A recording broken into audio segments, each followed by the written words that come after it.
yupo Baba anayeweza Baba, ajulikane kwamba Baba yupo Elia, ajulikane kwamba Baba yupo Baba atakubariki, ajulikane kwamba Baba yupo Baba Elia, ajulikane kwamba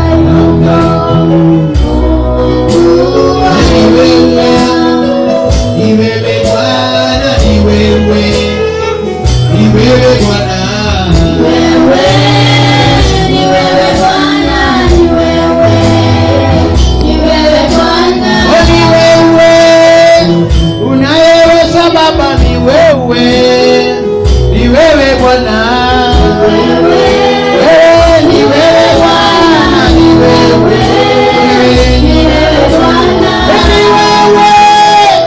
Simba ya Yuda Baba, ni wewe Bwana, ni wewe Bwana, ni wewe Bwana, ni wewe Bwana, Yesu ni wewe Bwana, sema ni wewe Bwana, Yesu ni wewe Bwana, Baba ni wewe Bwana, ni wewe Bwana, Baba ni wewe Bwana, Yesu Bwana ni wewe Bwana, ni wewe unayeweza Baba, ni wewe Bwana, simameni, ni wewe Bwana, ni wewe mikono mbele za Bwana, ni wewe unayeweza Baba, chombo ya kiboni, ni wewe Bwana, ni wewe Bwana, ni wewe ni wewe Bwana, ni wewe Bwana, Yesu ni wewe Bwana, Baba ni wewe Bwana, Baba ni wewe Bwana,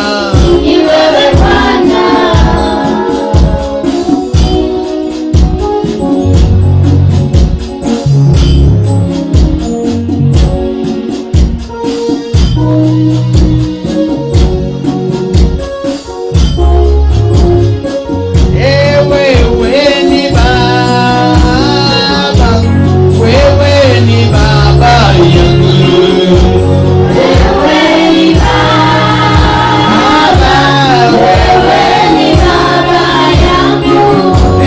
Baba ninakuabudu, wewe ni Baba yangu,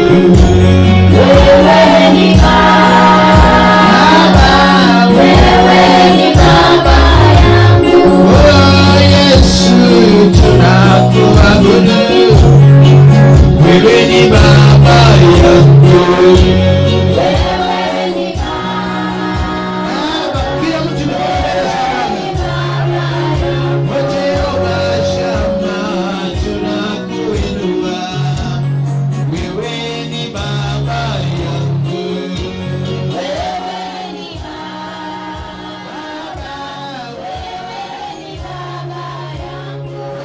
wewe ni Baba jemedari, wewe ni Baba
Haleluya Yesu.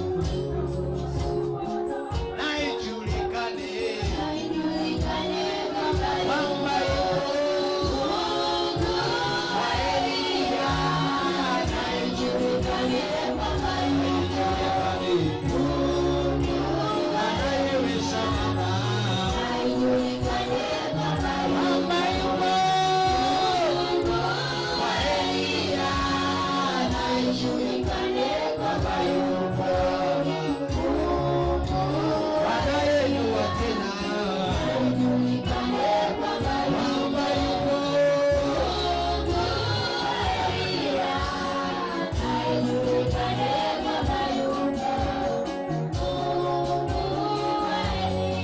Asante. Karibu kwa kiti. Karibu kwa kiti. Karibu kwa kiti.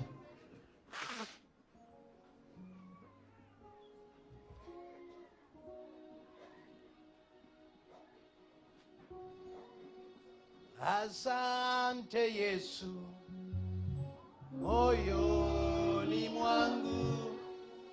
Asante Yesu, moyoni. Sema asante. Asante Yesu, Baba, moyoni mwangu.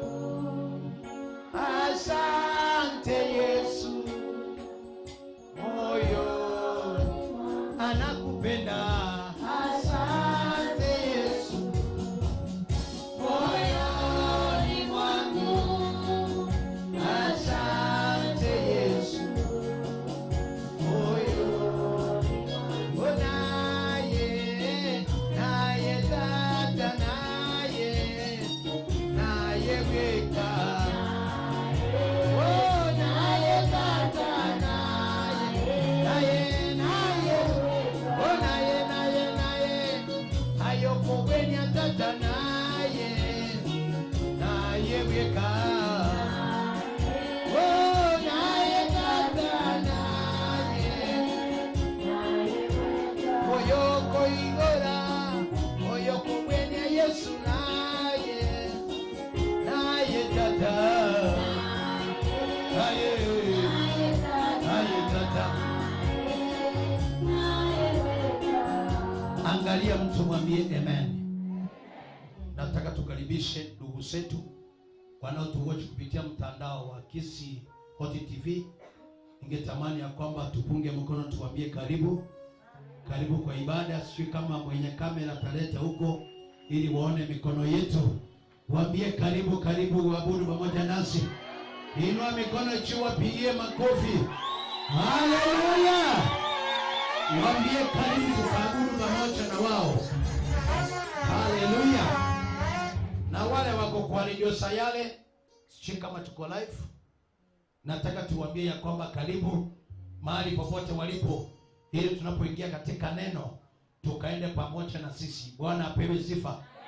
Kanisa inaitwa Instant Miracle.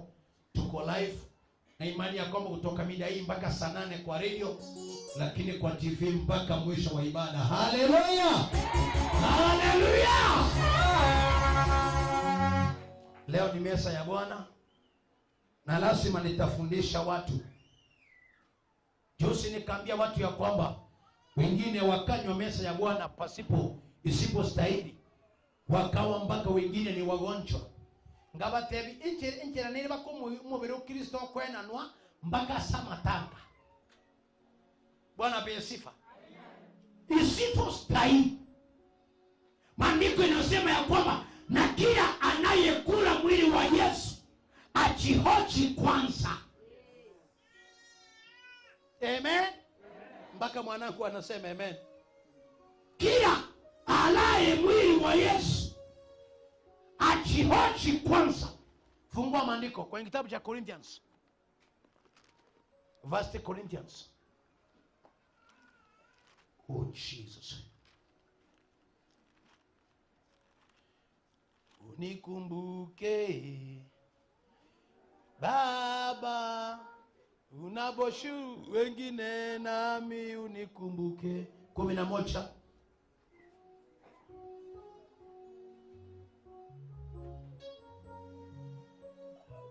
Kuanzia mstari 27. Nisomea haraka mwenye kuna microphone.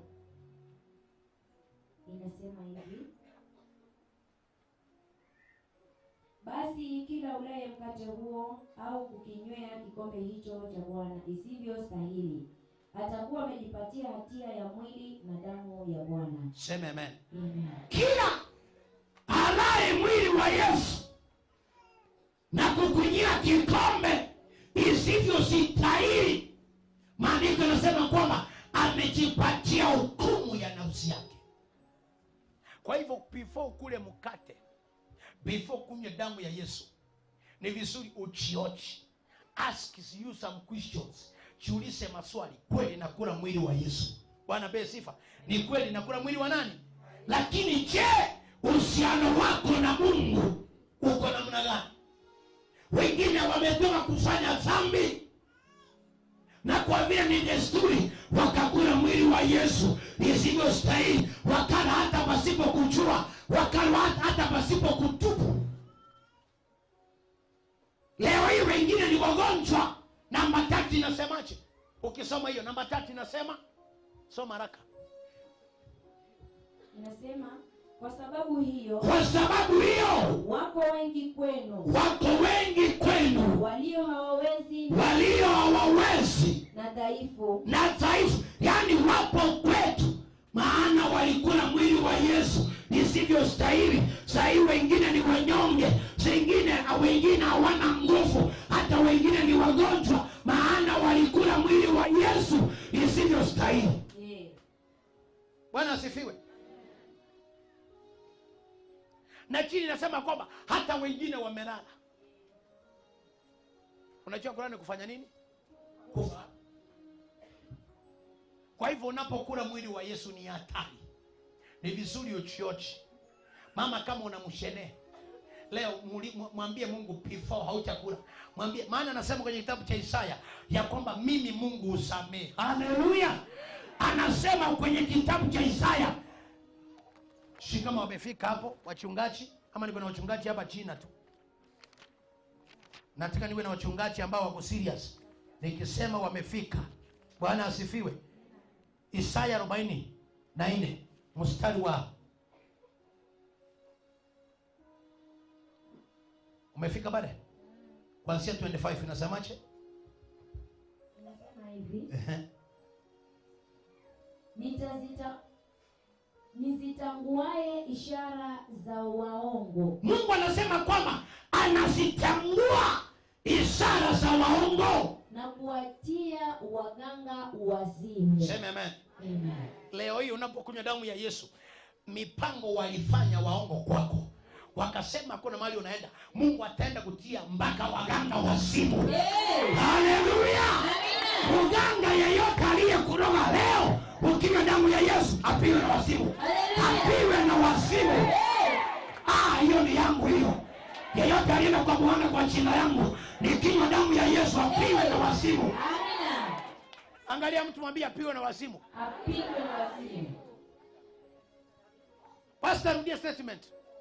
Inasema hivi: nizitanguaye ishara za waongo. Anazitangua ishara za waongo Na kuwatia waganga wazimu. Salimia jirani yako, muulize hapa karibu kuna mganga. Sema leo ninaachilia roho ya wazimu kwa mganga yeyote aliyeenda kwa mganga yeyote aliyeendewa kwake leo. Bwana be sifa. Anasema kama mganga anatiwa wasimu, kwa hivyo kuna mahali watakupeleka. Leo mwanangu unatolewa kupitia kwa damu ya Yesu. Wewe unatoka kupitia kwa damu ya Yesu. Maana maandiko inasema ya kwamba wale ambao ni wa Mungu leo wakinywa damu ya Yesu, Yesu anaenda kuzingua mipango ya waovu, mipango ya adui, mipango waliopanga. Amen. Na anasema ya kwamba atatia mganga wasimu. Naomba ukitoka hapo kutana kwa barabara, anza kuropoka maneno mwenyewe. Aseme mimi ndio nilikuwa nimekufunga. Aseme mimi ndio niliharibu ndoa yako. Lakini leo nimekuachilia. Leo ninakuachilia. Yesu atingue mipango yao. Ukinywa damu ya Yesu leo, Yesu akaribu mipango yao. Vile walipanga wakasema utainuka, ukinywa damu ya Yesu, Yesu ainuke ndani yako. Aonekane simba wa Yuda ndani yako. Aonekane kabila Israeli ndani yako.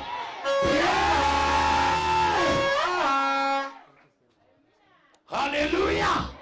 Ataonekana ndani yangu. Yeyote anayefanya kinyume, punguza besi kidogo.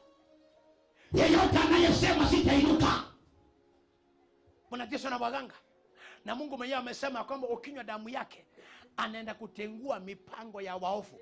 Yaani elibabwatere kinyume, ukinywa damu ya Yesu wewe unakuwa detonator. Haleluya. Ukinywa damu ya Yesu, Mungu anakupa power ya kudestroy. Wanasifiwe. Na alafu akasema waganga wako watiwe wasimu. Mwana wakatiwe wasimu. Awe wasimu. Atembee barabarani peke yake. Atembee akiongea peke yake. Akose amani. Aliyekuroga akose amani. Uende na baraka yako. Mganga wangu ataenda. Atatiwa wasimu. Unajua mganga akitiwa wasimu nini atafanya? Kulika kuroge, atasema huyu hapana. Juzi kuna mtu ameenda kwa mganga na kukumbili. Eti anaenda kustaki Pastor Atemo kwa mganga. Maana tumeomba mpaka vitu vimepotea kwa kijiji. Akaenda na kukumbili. Kufika kwenye mlango wa mganga, moja ikafanya nini? Ikafa. Wakati wameanza kurangua ile jogoo, ikadona ile mwanamke kwa macho.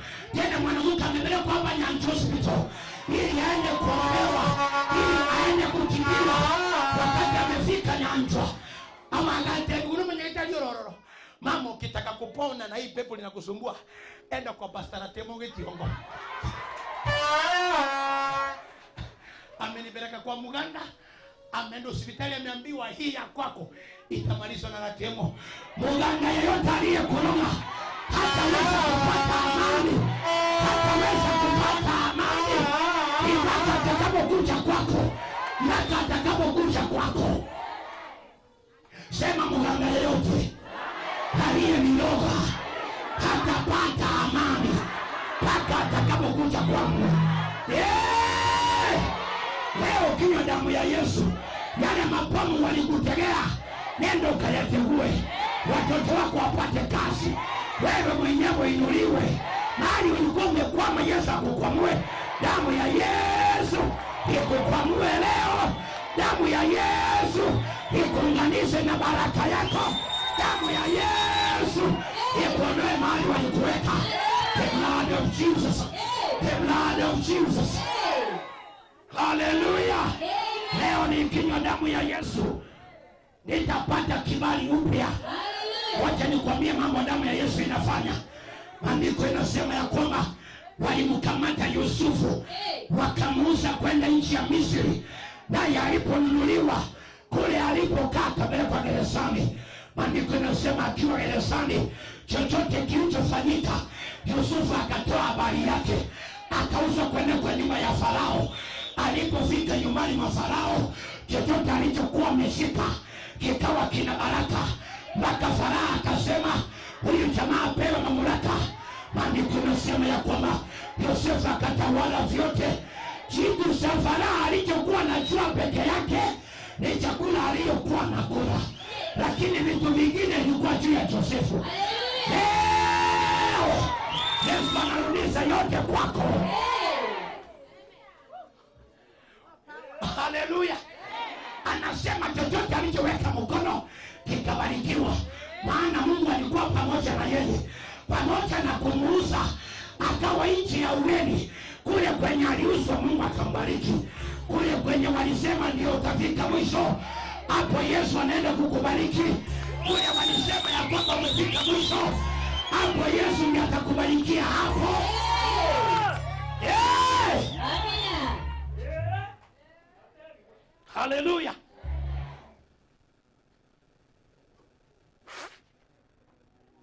Walisema it's over. Habari ilikuwa nyumbani ni tofauti.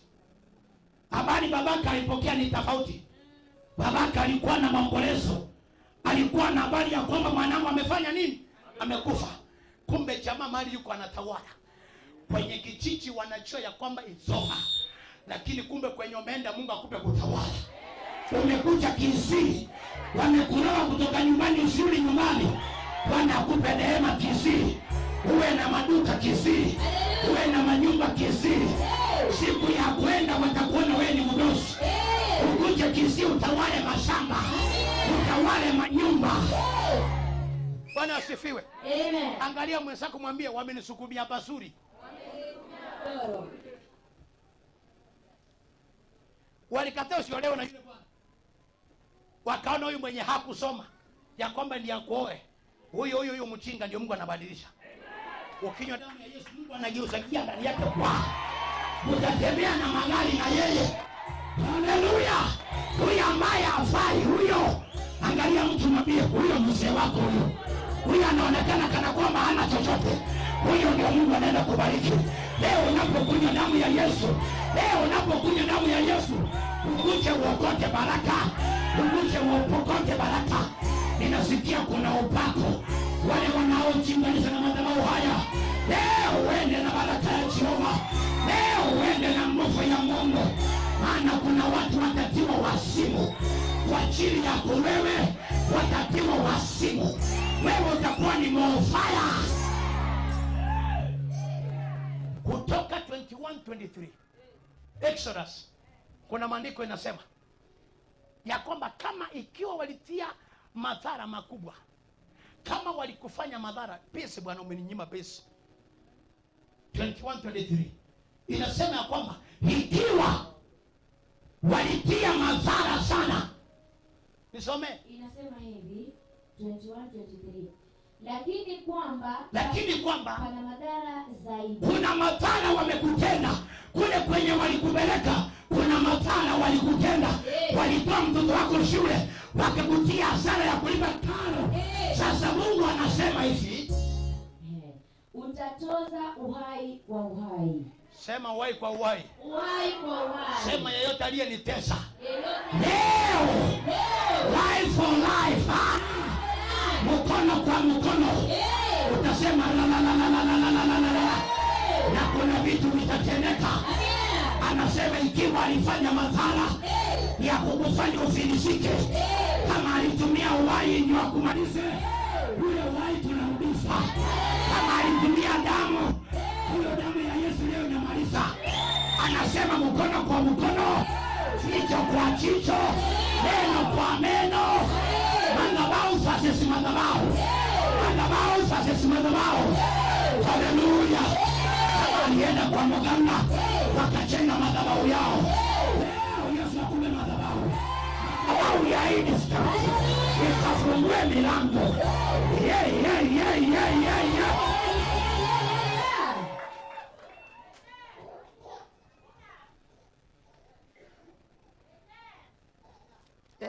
Baka mtoto amesikia raha.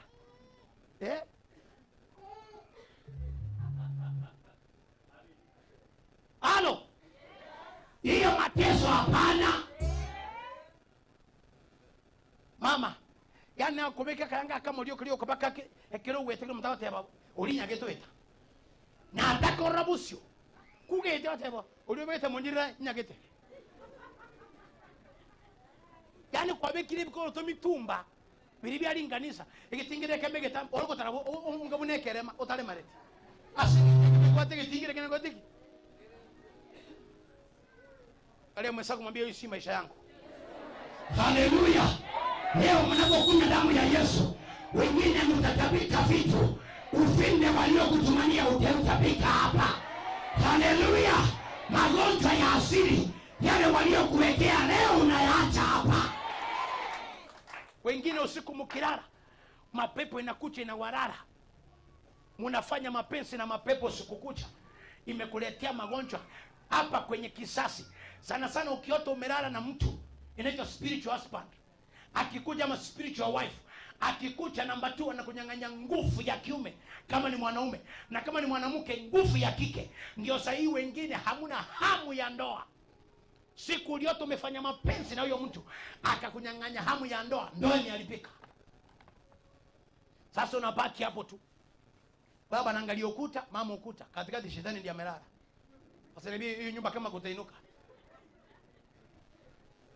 Na kwa nini shetani amefanya hivyo? Ndio baba akasirike akufukuze. Uende sitting room. Wakati amekija sitting room, pepo hasa anajifanya ioni. Baba atoke kwa bedroom akuje sitting room. Mama mkikana baba kwa sitting room. Usikuwa ukapata mimba, ukizaa mtoto ni mwizi. Agenoro. Umwana nyoretero. Amara no nyita bibune.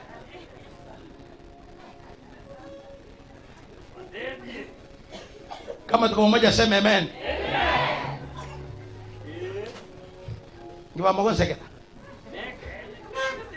Bwana asifiwe. Umwana nyore irero wagafura morore.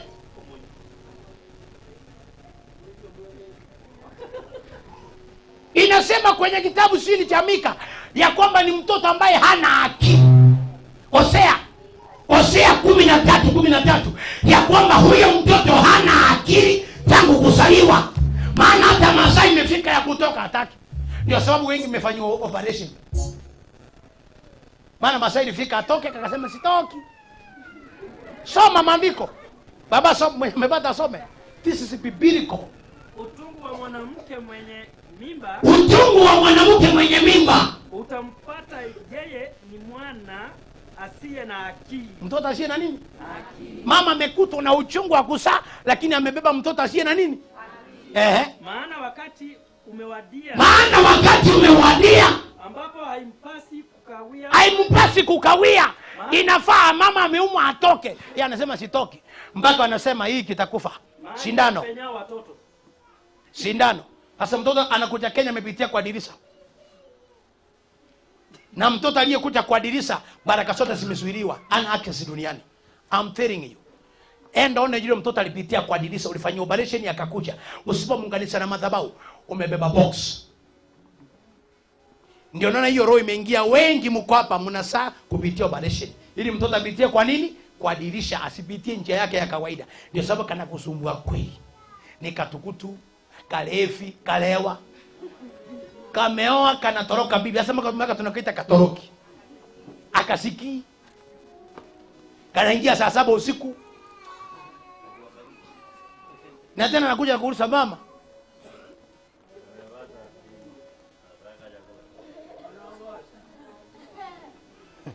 I love my mother.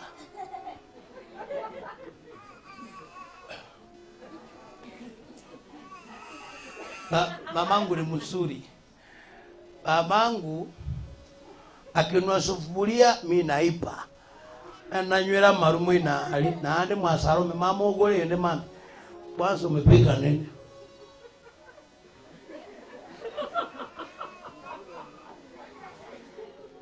Ngongole kero sena kiota yatae. Mimi, I never wrote application for me to be born here. That is your own mistake. Me, I'm still here. Or you send me off. Mama naangalia mpaka nauliza jamani nilizaa ama nilitoa wapi? Lakini chunguza wakati akikuja alipitia wapi. Amen.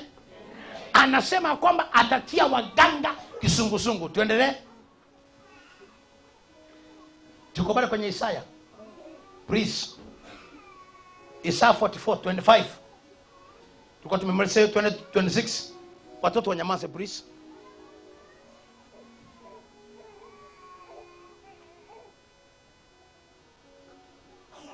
Nilithibitishaye neno la mtumishi wangu na kuyafikiriza mashauri ya wajumbe wangu. Anasema kwamba, rudia vizuri. Nilithibitishaye ni Mungu anayethibitisha neno la watumishi wake na kuyafikiriza mashauri ya wajumbe wangu. Na kuyafikirisha mashauri ya wajumbe.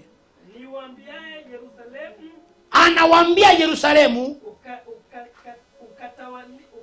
Wewe pastor nisome. Utakaliwa. Nisome pastor. Waje huyu anisome. Asante. Wewe tafuta Biblia ya Kikisi. Nilithibitishaye neno la watumishi wangu na kuyafikiriza mashauri ya wajumbe wangu. Niwaambiaye Yerusalemu utakaliwa na watu. Sema amen. Amen. Boma yako itakaliwa na watu. Amen. Yerusalemu utakaliwa na watu. Amen. Watoto wametoroka wameenda Nairobi. Hakuna mwenye anakupigia simu. Boma yako itakaliwa na watu. Kwani watu wamekufa makaburi kila mahali. Angalia mtu mwambie kutakaliwa na watu. Unaona ile roho Mungu anaondoa? Roho ya ukiwa, roho ya upweke. Vijana wanaoa, mabibi wakitoroka. Sasa Mungu anasema huo mchi wa Yerusalemu utakaliwa na nini? Na watu. Bwana asifiwe. Itakaliwa. Mama utaolewa, utakaa kwa ndoa. Vijana wako wataoa, mabibi watakaa nyumbani. Leo ukiwa damu ya Yesu tunawatoa kwa ulevi. Tunawatoa kwa ulevi. Tunahitaji wachukuu. Miaka yetu ya chini. Ole 48. Turara mochokoro yaya. Yaya. Pachokoro bachi. Unajua nilikuwa nauliza juzi maswali. Wamama wa kitambo walitembea wakikanyaga chini. Walikuwa wanatembea peku peku, hakuna kiatu. Na walikuwa na nguvu, walisambaka watoto 10. Siku hizi mnafaa viatu watoto 2. Nikagundua kuna uhusiano huko kati ya mchanga na mtu. Kabisa. Teresa P connection. Mpaka hata mimi saa nyingine ukonyo na elimu ekene na ikilebone ngusifu kwa tunara hata chance yake. Teresa connection. Enda one wale wa mama wanafaa viatu sana sana ovyo ovyo na wale wanakanyaga chini, angalia the connection. Utaona vitu vingine tofauti. Mimi hiyo nilichunguza na nikaona na nitakudhibitishia kwenye maandiko. Anasema kwenye kitabu cha Ayubu ya kwamba naonyene jitine mugondoni ojikorera. Chikuburi aseki, chikotema segencho, wantabana mbaya konga kende. Paka chintinde. Paka chintinde. Karaba nteba asamuire patikali ebitu mama yaka. Oye gochakoleki aragote. Siku hizi okwenda baka mwe nande kwena wa check na ande kwara biko go check. Paka biye bigundo. Bwana be sifa. Biko bongoro abantu beti ya Buroni. Una kia bongoro kama gondo wachera wagaraki. Wate achingo kotika chishikoli. Yageliro botaka bwachi. Yagale mwasimekire mwabeka kira aina mwabeka bakaroyo ko bituma binganaiga asenge ncho muchanga bwangire muchanga imekata. Nuhu alipogundua ya kwamba mchanga hauna chochote, alichengea Mungu madhabahu na akamtolea Mungu kilicho kizuri. Mungu akasema nimeondoa laana ya mchanga. Wapendwa, tuchenge madhabahu kwetu. Chenga madhabahu kwa familia yako. Chenga madhabahu ile madhabahu waliondoa, chenga madhabahu. Chenga madhabahu ukapokee haja ya moyo wako. Chenga madhabahu. Kuna viti viko hapa na wageni wanahangaika. Ndio nasemanga kila mtu, watu mnasonga mbele. Bwana asifiwe. Chenga madhabahu. Anasema jambo chini.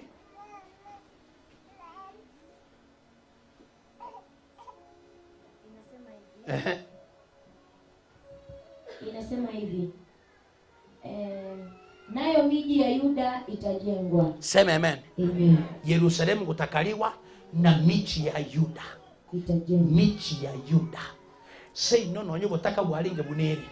Mungu ngochele ko yogera gusingo chele ko nyuru na Nyasaye. Nechi ngongo chiango chile kwa gachwa. Sei neke nyoroke ino. Haleluya. Onye getiongo yamanye kanire asemabu ya Kenya. Wane gugu, one gosiri take getiongo no lirorani. Lakini sasa hivi fika town, ulisa getiongo utaambiwa getiongo ni zingine iko hapo. Si Mungu akuweke kwenye mabu jamani. Akuweke kwenye ramani. Haleluya. Na Yesu inokulinge. Nimewambia nataka kuchenga nyumba ya uchokozi. Wakati nyumba kama igora alimbike taka koroba kwa kunywele chae. Kabo sasa hiyo. Ili maadui wajue. Vile walisema hakuna mahali tunaenda. Angalia mtu mwambie kuna mahali tunaenda. Na ande toko tambokeria. Haleluya. Toli kwenda ngora au kwa nini tukieke? Halo. Wengine muolewe hata kesho. Muolewe, hiyo neema iko. Nani nimekwambia utaolewa? Nani nimekwambia utaolewa? Unapata wengine wana sura mbaya, mtu ako kama tukutuku lakini ameolewa. Tabu atikini. Lakini wale aya no ole wero we yagete eboda. Bwana asifiwe. Baka bani mobeka obo miniskirt. Umuntu kwa butara okubwe ne don't care. Lakini wako tenga tayo. Maana neema hakuna. Bwana asifiwe. Lilikale lilikuwa wate omo chumba before muone alikuwa kuche umetoka kuoga upate kuna misri koli yake. Toka soma alinyu motaraka. Hello babe. Yeso nyomu wono lyarure babe lyabere pepo.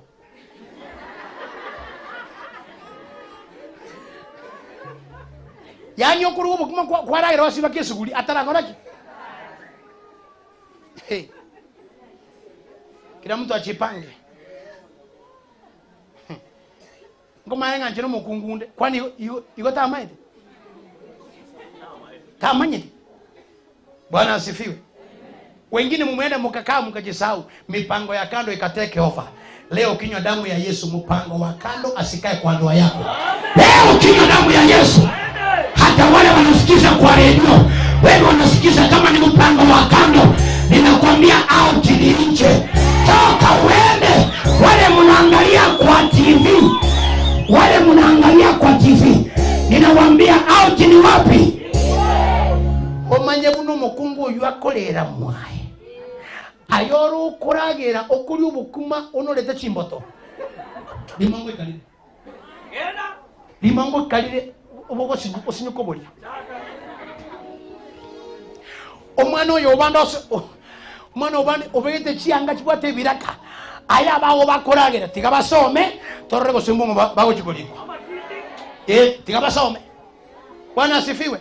Anasema hapo chini Pastor Neema. Kuna watu nimeajiri wanalia mtoto sio kama kwapi. Nami nitapainua mahali pake palipobomoka. Anasema mahali pako palipobomoka. Haleluya. Popote palipobomoka. Angalia mwenzako mwambie kule kulipomolewa. Kule kulipomolewa.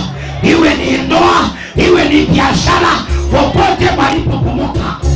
Haleluya. Anasema atawainua tena. Naona mtu akiinuliwa tena, ataanza kushika pesa tena, atarudi kwa ndoa yake tena, ataanza kuomba tena. Pale palipobomoka, Yesu anaenda kupainua. Pale palipobomoka, Yesu ataenda kupainua. Amen. Kali ya mtu mwambie usinione hivi hivi. Motemi nege songo? Yes. Don't see me. Sinone hivi. Kwa tengo lina mambe kwa tenga ki etigere yabande siboru. Sibore tigere yo. Nega jina gento kieke? No manyene. Haleluya. Tigo musacho banda ile ni boe. Aya kerario, aya kwambo katigano musacho bande. Ene tigere yo manyene ganyire boye. Haleluya. Awose nyukule kile tawa nyekundo kole. Umwana wanda komekire busaime noale yani erena maru engabuna no monto no musacha we yani buna nero meta samaru ara maroro asara mororo. Leo hii Mungu achilie. Ukikunywa damu ya Yesu wewe, familia yenu ikombolewe. Ukinywa damu ya Yesu wewe, yeyote hata kama ni wapi aliye yenda. Halo. Nitakufundisha vitu 5 damu nenda kufanya. Nimeanza kukuonyesha ya kwamba leo Mungu atatia waganga wa simu. Ukikuta mganga kwa nyumba ama kwa barabara anaongea vitu peke yake, watu unipiga simu, pastor, ukumba alikuwa ni yangu afanyike zaidi. Naomba Mungu afanye muujiza. Aenda tembee rongi kwa kichwa, suruali kwa miguu, rongi kwa shati kwa miguu, rongi kwa kichwa. Atembee barabarani kila mtu amshangae. Hiyo inawezekana. Tumehangaisha Bwana. Unangangana mtoto unasomesa anakuja na baki useless. Anakaa lane difuru nyumbani, hana chochote. Bwana asifiwe sifa. Hiyo miaka tunakaa, miaka ya kuteseka, tuko kanisani tunaambiwa ngoja Mungu atafanya. Huyo Mungu atafanya lini? Asipofanya sahihi. Ni sasa hivi.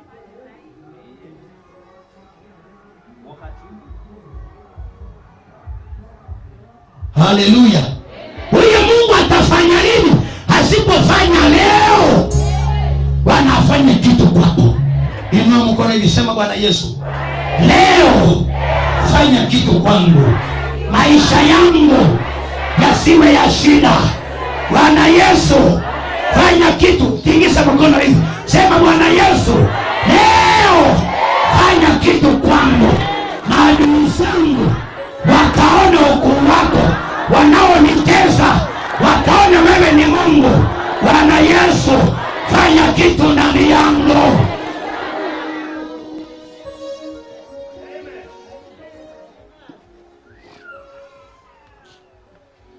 halo, tumeteswa vya kutosha. Tumekaa na mateso miaka mingi.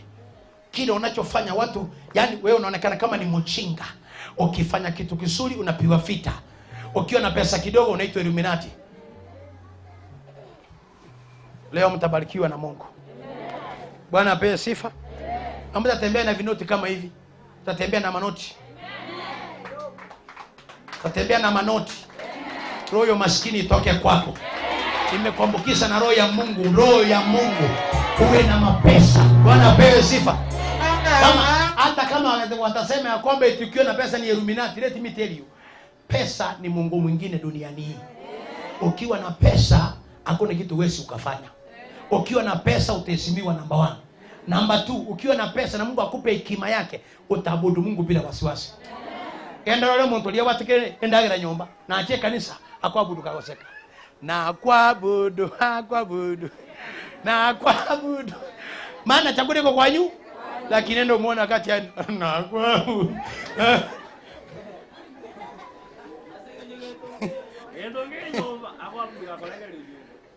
Pastor, endo angalia hata wakati wa testimony. Wakati mtu ameacha nyumbani twende turudi chapati iko na nyama, utasikia haleluya, nimeona Yesu. Aje akuje atiete chini saga. Bwana asifiwe. Tunaishi kwa imani. Mimi hapa kuna watu nimeshajua akishuhudia najua kwake leo ukienda utakula nyama. Kuna mama hapa namjua rafiki yangu.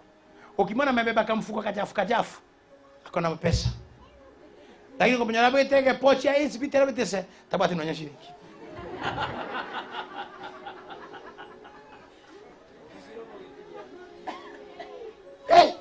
Awante hekima tena. Twende chini pasta kidogo, sikia vile nasema. Hapo kwenye tulikuwa. Inaendelea kusema hivi. 27. Niviambiaye vilindi kauka, nami nitaikausha mito yako. Sema amen. Mungu ataenda kukausha mito. Ile mito ya mateso Mungu ataikausha. Mito ya kujanganyikiwa Mungu ataenda kukausha. Haleluya. Nimwambiaye Koreshi mchungaji wangu, naye atayatenda mapenzi yangu, hata ataunena Yerusalemu utajengwa, na hilo hekalu msingi wako utawekwa. Sema amen. Hiyo ni Isaya 44. Umesoma namba 28. Inasema hivi. Nimwambiaye Koreshi mchungaji wangu, naye atayatenda mapenzi yangu, hata ataunena Yerusalemu utajengwa, na hilo hekalu msingi wako utawekwa. Sema amen. Sema Mungu atatumia mtumishi wake ili mimi nifunguliwe. Palipopomolewa patajengwa. Sema mimi ndio nitakapobachenga. Amen. Ukirudi 43 namba 28 inasemaje? Ansia 26. Isaya 43, 26, 7 na 8 inasemaje? Inasema hivi. 26. Tafakari mambo yaliyopita. Kumbushe na tuhojiane.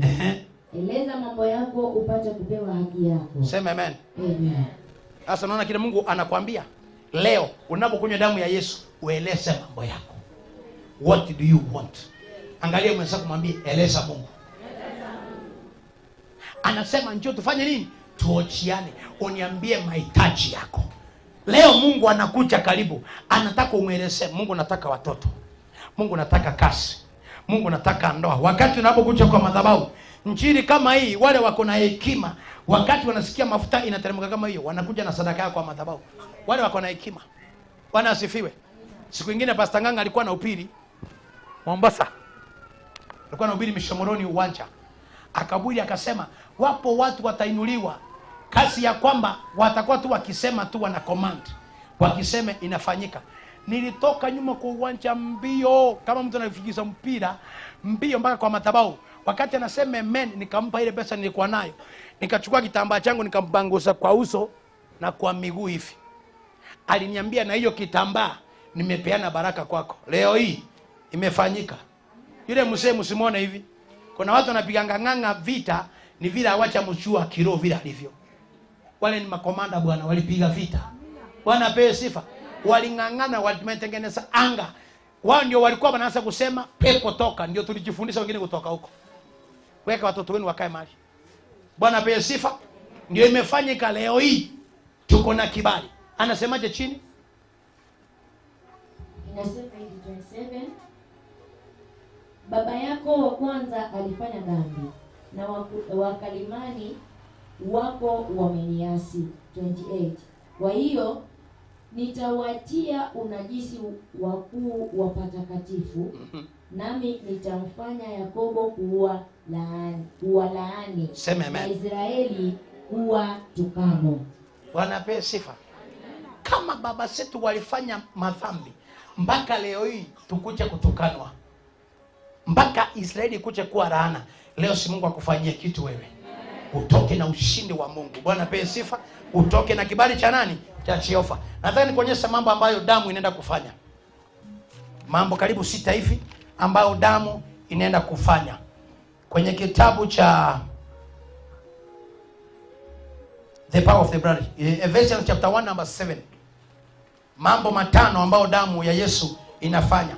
Ili ya kwamba unapoenda kunywa damu ya Yesu, ujue number 1 kuna vitu inanipa. Hata kama uko na nyumbani unaandika, nataka usome hivi vitu. The power of the blood, ama mambo ambayo damu ya Yesu itafanya nini? Itafanya. Ephesians chapter 1 number 7. Number 1, we have redemption.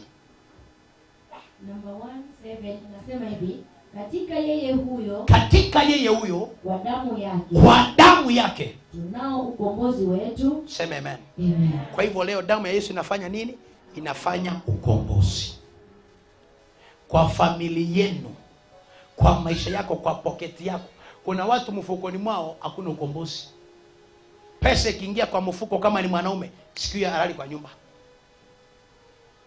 kama ni dada akipata pesa erene chamusa akuli chamusa 10 jamu sa musomo tu awo nyumba atabatia anything in capacity ere waika ukaransi basi. Bwana apewe sifa. Anasema damu ya Yesu leo italeta ukombozi, redemption. Kuna vitu tulinyang'anywa, leo vitaenda kwa redemption. Mungu anaenda kuvikomboa leo. Mungu akomboe anga yako. Mungu akomboe familia baba yako. Mungu akomboe biashara yako ilipotezwa kitambo. Mungu akomboe mume wako alitekwa nyara na dunia hii. Bwana akomboe familia kwenu. Haleluya. Angalia mwenzako mwambie damu ya Yesu. Leo itanikomboa. Itanikomboa kutoka kwa magonjwa. Kutoka kwa utumwa, kutoka kwa vifungo. Leo damu ya Yesu kukomboe. Haleluya. Amen. Haleluya. Amen. Umepata namba 1 vile damu inaenda kufanya. Itafanya nini? Itakukomboa. Namba 2. Hapo Ephesians chapter 2 number 13. 2:13. Na damu ya Yesu itakuleta karibu na Yesu. Inasema hivi. Lakini sasa katika Kristo Yesu ninyi mlikuwa mbali hapo kwanza sasa mmekuwa karibu kwa damu yake Yesu. Usipige Yesu makofi jamani. Amen. Utakapokunywa damu ya Yesu leo, it will bring you close to God. Hata kama ulikuwa umeenda mbali, leo damu ya Yesu kurudisha karibu na Mungu. Haleluya. Hata kama ulikuwa umeachwa, leo damu ya Yesu inakushika mkono, inakuleta karibu na Jehova. Hata kama ulikuwa umeenda mbali, Damu ya Yesu inakuleta karibu, inakuleta karibu. Haleluya! Karibu na biashara yako, karibu na amani yako, karibu na kubarikiwa kwako. Damu ya Yesu leo inakuleta karibu. Angalia mtu, mwambie muujiza wangu umefika. Maana damu ya Yesu inakuleta nini? Karibu. Pastor, rudia tena. Inasema hivi. Lakini sasa katika Kristo Yesu ninyi mliokuwa mbali hapo kwanza mmekuwa karibu kwa damu yake Kristo. Sema amen. Tumekuwa karibu. Today we are close. Unaweza ukakaa karibu na Mungu, maana uko karibu, ukaojia na yeye kumwambia Baba, nimekuja. Hii ndio shida niko nayo. Haitachi kutafuta Mungu kwenda mbali.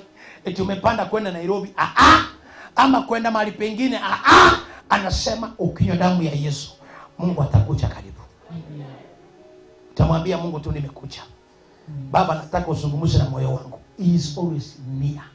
Leo damu ya Yesu ikuleta karibu na Mungu.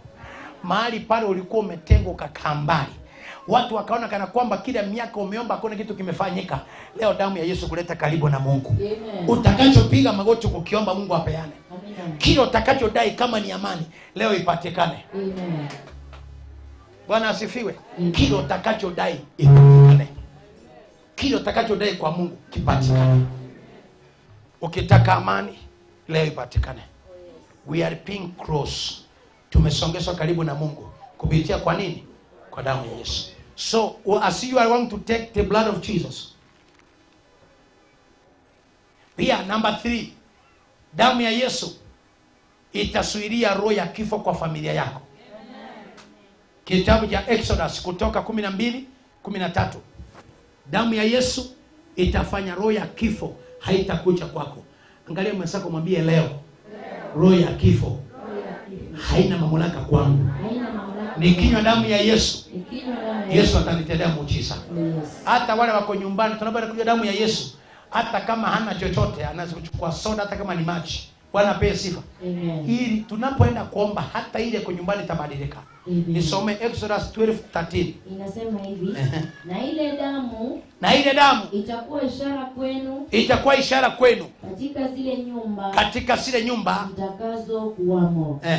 Nami nitakapoiona ile damu, nitapita juu yenu, lisiwapate pigo lolote likawaharibu. Sema amen. Kwa hivyo wewe ukinywa damu ya Yesu, kunywa kwa ajili ya familia yako, kunywa kwa ajili ya masomo ya watoto wako, ili pigo la uharibifu likicha, ashaonyesha watu wale wanisaidia, ili pigo la uharibifu likicha lipate Mungu amekufungua na amekutetea. Sema amen. Kwa hivyo sasa leo tuko na advantage mingi. Kumbe damu ya Yesu, wana wa Israeli waliambiwa kwamba wapaka ile damu kwenye mimo ya milango yao. Na walipopaka, roho ya kifo ilipokuja, ilipopata kwa nyumba hakuna damu, ilienda next. Leo damu ya Yesu, hata kama shetani alisema kwenu kuna kufa mtu, ukinywa damu ya Yesu ikikuona tu. Hata kama wako watu 20, ukikunywa wewe, ukikunywa hivi, sema Mungu ni kwa ajili ya Ephraim, Mungu ni kwa ajili ya Nyaboke, Baba ni kwa ajili ya Josephine, ni kwa ajili ya Elmerda, ni kwa ajili ya Kuambuka. Unapomesa, hata kama kwa Mombasa umemesa kwa niaba yake, hata kama kukasini umemesa kwa niaba yake, anasema atakapokuja na pigo lolote la kuharibu alitafikiria. Kama unanigeti sema amen. Unanigeti? Ama unanipata? 1 Corinthians 11:25.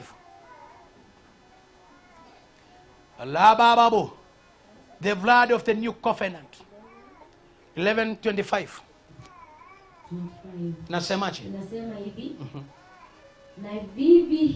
Na hivi baada ya kula akakitwaa kikombe akisema, kikombe hiki ni agano jipya katika damu yangu. Sema amen.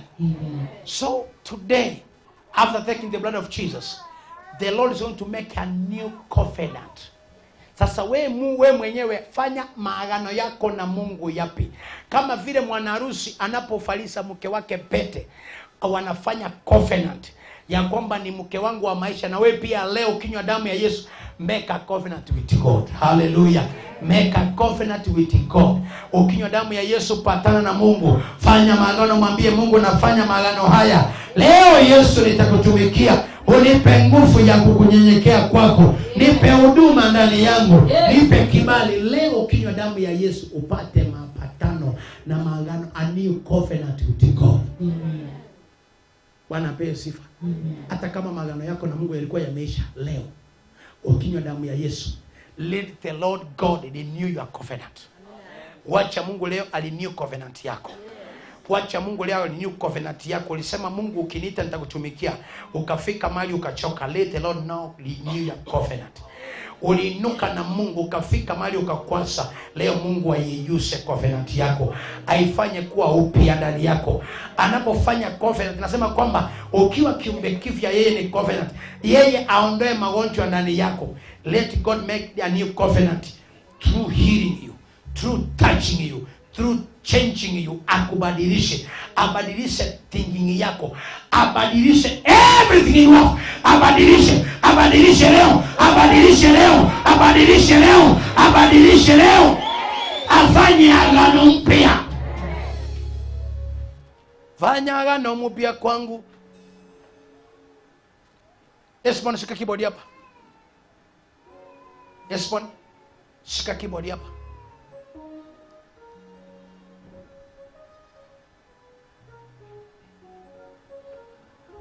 Huyo ndio producer wangu. Ndio nafanyanga nyimbo zangu kwake. So siku moja nitawapeleka huko. Bwana apewe sifa. Mimi ndio nilimwekea mkono hivi ngamwambia, mwanangu, siku moja utakuwa producer. Unakumbuka Esbon? Ilikuwa siku saa 7. Nikamwambia siku moja utakuwa producer. Ndio nichezea ule wimbo unaitwa Talika Baba ni upako. Na alikuwa chiki, tumwambia nichezee bass. Itilio. Kaambia sasa from today utakuwa producer. Na ni producer. Kwa hivyo kile kinatoka mtumishi kwa Mungu kwa kinywa, uipokee vizuri. Bwana asifiwe. Tunaingia hapo chini kidogo. Revelation ama Colossians chapter 1 number 20. Damu ya Yesu inaleta amani. Kuna watu mmekosa amani, hamuna amani. But the blood of Jesus will bring peace. Colossians 1:20. Colossians chapter 1 number 20. Number 20. Inasema hivi. Na kwa yeye kuvipatanisha vitu vyote.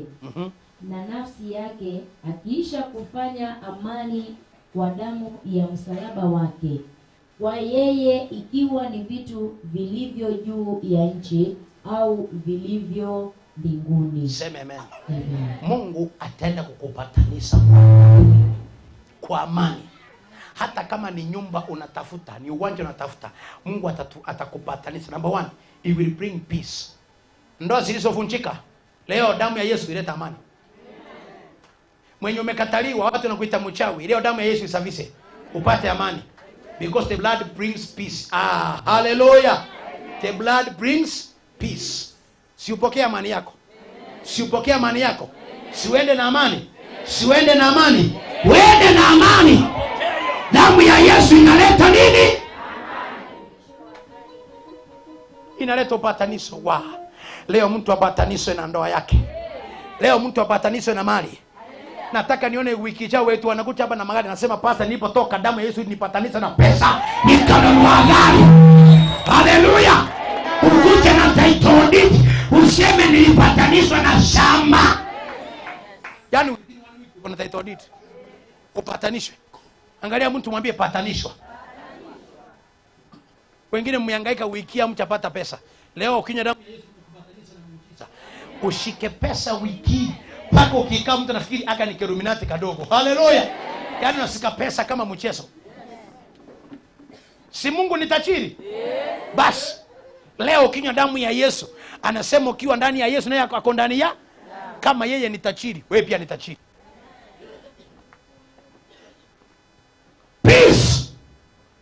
Peace. Haleluya. Hakupatanishe na amani. Kuna wengine hapa wakinywa damu ya Yesu magonjwa itoke ndani yao. upate amani ndani yako. Magonjwa itoke yenyewe, magonjwa itoke yenyewe, magonjwa yoyote yale yako ndani, ukinywa damu ya Yesu itoke. Magonjwa yoyote, ile magonjwa imekushinda, umeenda hospitali, umeenda kila mahali, hakuna amani umepata. Leo upate amani, leo upate amani kupitia kwa damu ya Yesu. Unapokunywa damu ya Yesu leo upate amani. Angalia mtu, mwambie amani, amani, amani. Amani, amani, amani, amani. Amani. Amani ya Yesu. Amani. Amani ya Yesu. Amani. Amani. Amani, amani, amani. Amani. Amani. Amani, amani, amani. Amani. Amani ya Yesu. Amani. Amani ya Yesu. Amani. Amani ya Yesu. Amani. Amani ya Yesu. Amani. Furaha, furaha, furaha, furaha. Furaha. Furaha ya Yesu. Furaha. Nipe makofi tu. Furaha. Furaha ya Yesu. Furaha. Furaha ya Yesu. Furaha. Amani, amani, amani, amani. Amani. Amani, amani, amani, amani. Amani. Amani, amani. Amani. Amani ya Yesu. Amani. Amani ya Yesu. Amani. Amani ya Yesu. Amani. Furaha, furaha, furaha, furaha. Furaha. Furaha, furaha, furaha. Furaha. Furaha ya Yesu. Furaha. Furaha, furaha. Furaha. Furaha ya Yesu. Furaha. Furaha, furaha. Furaha. Amani, amani, amani, amani. Amani. Amani, amani, amani, amani. Amani. Amani ya Yesu. Amani. Amani ya Yesu. Amani. Furaha ya Yesu. Furaha. Furaha ya Yesu. Furaha. Anasema leo anakupatanisha na amani yako. Amen. Ukinywa damu ya Yesu upatanishe na amani yako mama. Oh, yes. Amani wachawi waliokunyang'anya, ukinywa damu ya Yesu Mungu akupatanishe nayo. Amani yenye umefinyiliwa, hauwezi ukachukua hatua nyingine. Leo Yesu akuunganishe na hiyo amani yako. Bwana apewe sifa. Paulo na Sila wakawa gerezani, wakawa wamefungwa, wameondolewa amani yao, wamenyang'anywa uhuru wao wa kuabudu. Maandiko yanasema wakiwa gerezani wakawa wanamwabudu Jehova, wakawa wanamuinua Mungu juu. What happened? Milango ikafunguka. Hata milango ya kumtume ikafanya nini? Ikafunguka. Milango ilipofunguka mpaka walinzi wakatamani kuchiua. Leo kuna amani utapata, mtu atatamani kuchiua kwa ajili yako. Hii amani irudi. Waliosema watakuona na bwanako tena, wakuona ukitembea na yeye, maana Yesu anarejesha amani. Atarejesha amani kwako, arejeshe amani mama. Utembee na furaha. Wenda ukafanya shopping na mume wako. Wenda ukafanya shopping na mume wako. Amani ya Yesu, furaha ya Yesu, upendo wa Yesu. Haleluya. Ukinywa damu ya Yesu kuunganishe na amani. Ukinywa damu ya Yesu kupe kibali. Ukinywa damu ya Yesu ileta amani kwako. Amani ile wachawi waliondoa, wakaleta magonjwa, pesa ni hospitali. Leo Mungu akuunganishe na amani kwa madhabahu. Hiyo amani ikakupe kibali. Hiyo amani ikakupe kibali. Hiyo amani ikakupe kibali. Yaani damu ya Yesu irejeshe afya. Walingojea ukufe kesho, kumbe kuna amani. Walingojea hospitali tena, hakuna kwenda. Hiyo damu ya Yesu ikupe kibali, ikupe amani. Bwana asifiwe. Ikuunganishe na nyota yako. Damu ya Yesu ikuunganishe na amani yako. Anasema mkinywa damu ya Yesu leo hii inakuletea amani. Kuna mtu atatoka na amani hajawaiona. Maana ugonjwa utauacha mahali hapa. Matukano na matusi unaacha mahali hapa. Unaenda ukiwa peke yako. Hiyo amani inakuachilia iende kwako. Ende na hiyo amani. Utaimba wimbo mpya. utaimba wimbo mpya. Utatoka utafika nyumbani ukisema Mungu kweli umenitendea Jehova. Ile nyimbo uliimba kitambo cha kulia, utaimba wimbo wa furaha. Amani, amani, amani, amani. Amani ya Bwana imenitosheleza. Amani ya Bwana imeninua tena. Upendo wa Bwana umeninua tena. Walisikia kwako kila siku nduru, watasikia amani kutoka kwako. Watasikia mnacheka na mumeo kwa bedroom mwanangu. Haleluya! Maandiko inasema ya kwamba wakati mtumishi wa Mungu Isaka alipoteremka katika nchi ile ya Misri, maandiko yanasema kwamba alipokaa hapo siku moja, alipochunguliwa kwa dirisha, mfalme alipochungulia akamwona akifanya nini? Akicheza na mke wake. Si wakono ukicheza na mke wako jamani? Miaka yote wamekuona mnapitia kando kando, wakono mkienda kufanya shopping na mke wako. Haleluya! Ako mbele na wewe uko nyuma. Mambo mwache aende kwa duka, mnaenda shopping nyote wawili. Haleluya! Na mambo ukiwa kwa njia usiharakishe, unatembea vizuri huku unaangalia mume wako anapenda nini. Unakaa ka distance kidogo. Bwana asifiwe. Ka distance kidogo. Mko ni kama karibu lakini hebu tuende, lakini uko nyuma kistyle na macho kwa eye. Ndione anapenda nini. Ukiona mbebe na biskati mmefika hapa. Wapendwa, nilikwambia ogora kao akamo. Kweja tobe kwa chiro. Sema amen. Nilikwambia wanaume wengine views za call box zimeungua. Inataka ichomelewe. Mchemelezi ni nani? Mama nunua kwa miskati kako, kafalie kale kama imefika, kama koti yangu imefika. Poro usiende nje. Wakati anatoka kasini, yani nuole, yani bunangu ikeye ko nyumba. Mama, na watebiti tumwa bana wachikura mahamba raboni. Nonye to ikoli. Buno manga sauti nyumba dusike tambake libeka ileko. Haleluya. Mama, tembea kama wewe.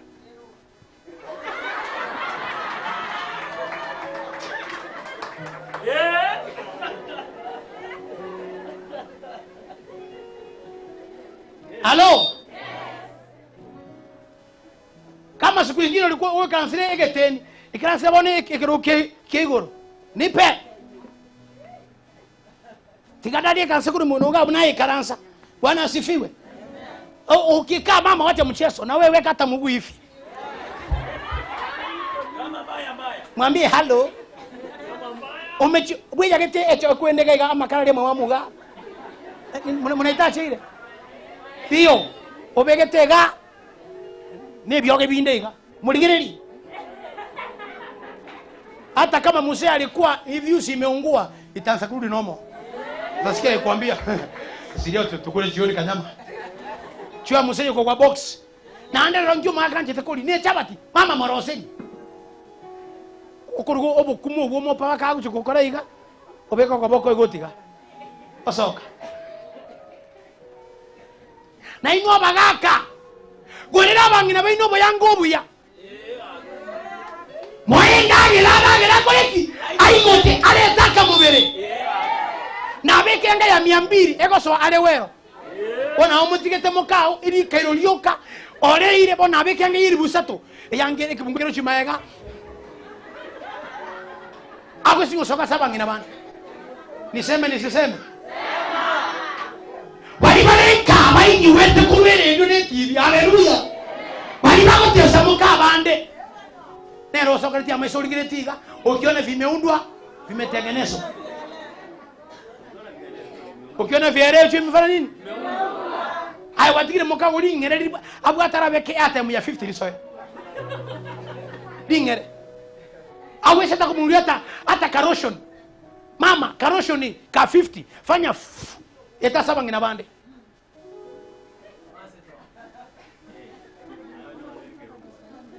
Nani kule gariga owe korotu obadisne.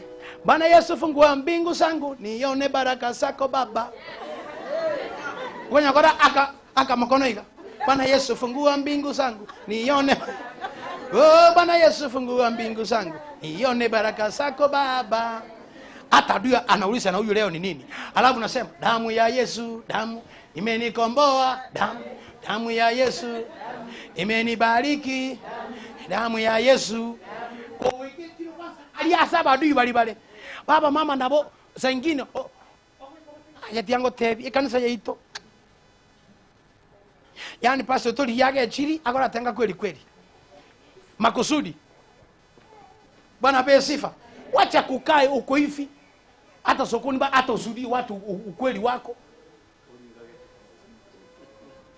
ngumunengo ketwerire. Leo ukitoka toka na amani. Enda hata wakati unachoma mahindi ukiusa chomo kimba, hata kama ni sukuma kata. Lakini abande basi kuisi kwa nyo muntu naliale bono na handi no mu Kristo abegetere iti elio yonsipi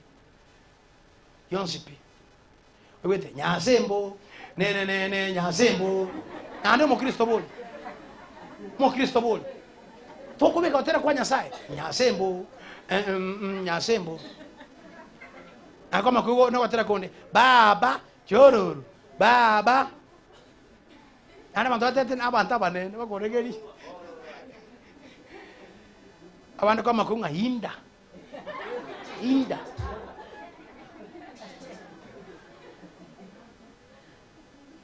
Bwana asifiwe sana. Yani hata amekotera kwa Nyasaye abane no bale watching afro anaambiwa kwamba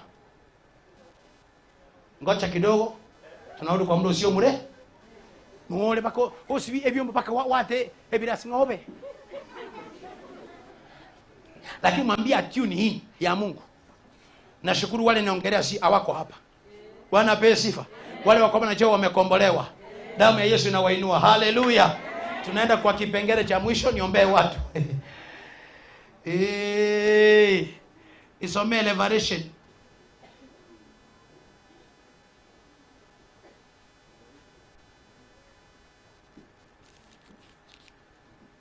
Revelation chapter 1 number 5. Soma haraka pastor, soma haraka. Inasema tena sitokazo kwa Yesu Kristo, shahidi aliye mwaminifu, mzaliwa wa kwanza wa waliokufa na mkuu wa wafalme wa dunia. Biblia Ufunuo 1:5. Na mstari wa 9.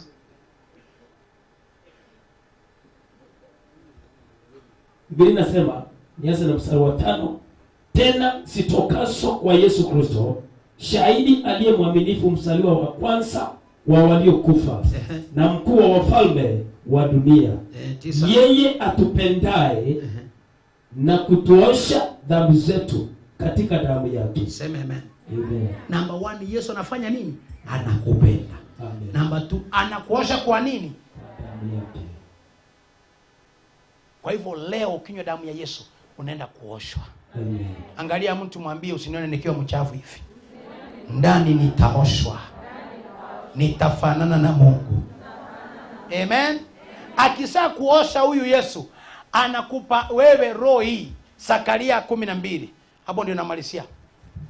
Zakaria 12. Tuanze mstari wa kwanza mpaka wa 9 pole. Nikimaliza nipeane watu Holy Communion, niingie kwa deliverance. Bwana asifiwe.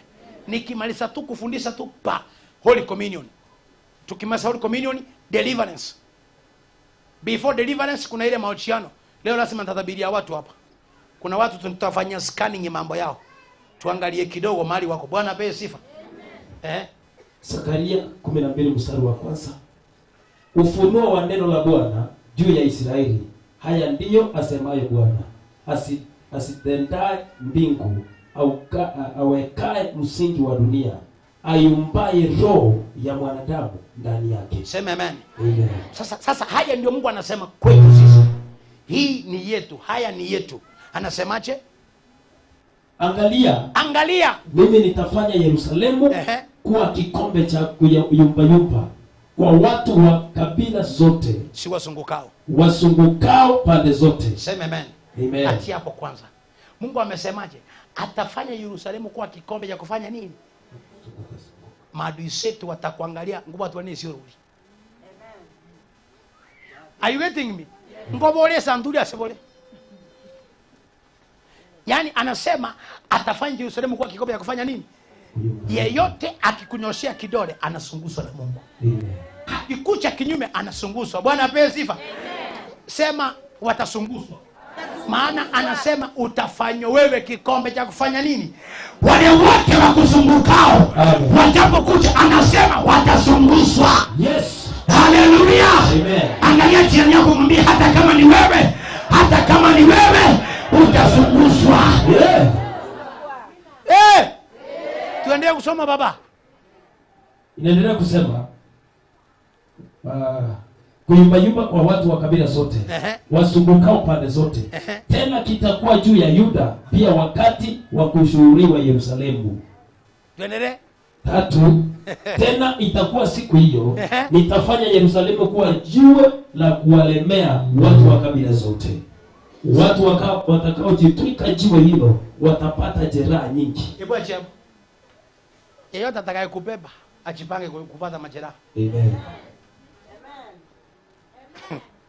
Esbon, akiamua eti kukubeba eti mbona uko na studio, angoje jeraha. Yeyote akiamua eti kupiga vita na temo eti mbona amechenga kanisa, angoje majeraha. Kuna majeraha yatakuja. Haleluya. Wengine wataenda hata bila kuzaa, utasa utaingia. Anasema ya kwamba yeyote atakayejaribu kujitwika, Yes. Undewezi ulawe kinyume nawe. Yes. Kuna majeraha. Sema kuna majeraha. Kwa hivyo leo ninasema ukitoka hapa yeyote akikupepa kuna jeraha linaingia. Wengine watasikwa na kansa, wengine kisungusungu, Yes. wengine wasimu. Yes. Yeyote atakayekubeba sema mimi sibebeki. Sema hiyo. Sema hiyo tu, alafu endelea kusoma tu. Soma tu. Alafu inaendelea kusema na mataifa yote ya dunia watakusanyika pamoja juu yake. Tuendelee. Katika siku hiyo Asema Bwana nitamtia kila farasi ushangao. Sema amen. Chinya ngau. Chia hiena. Ngale mwasaka matevi chia hiena. Sitatiwa mshangao. Baochi ko ngambu ko baocha tanga yaya ora tema ya tingo. Oyo no ine santimira ko yaya abutingo tacha. Paka chinya ngau. Anasema atatia mshangao farasi sao. Bwana apewe sifa. Amen. Wacha mchawi mwenyewe. Kila amepanda kucha kwako kinatoa mshangao. Amen. Onye ningi tia bwate. Onye tumire go chabuo before kucha nasema siendi. Amen. Anasema anaenda kutia farasi nini? Mshangao. Sitatiwa mshangao. Manyangao zao. Sitatiwa mshangao. Watu hata wasemi amen. Ama ete barosi. Yani baro girubaka. Oboro ndio kwa tinga sitatiwa mshangao. Baba sangapi.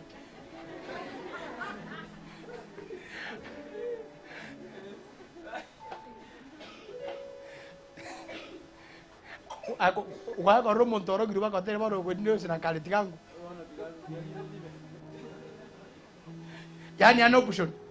Mpaka natenga yeso yuko chako tetikache rego. Ate digo lo morango asebu kase ngi.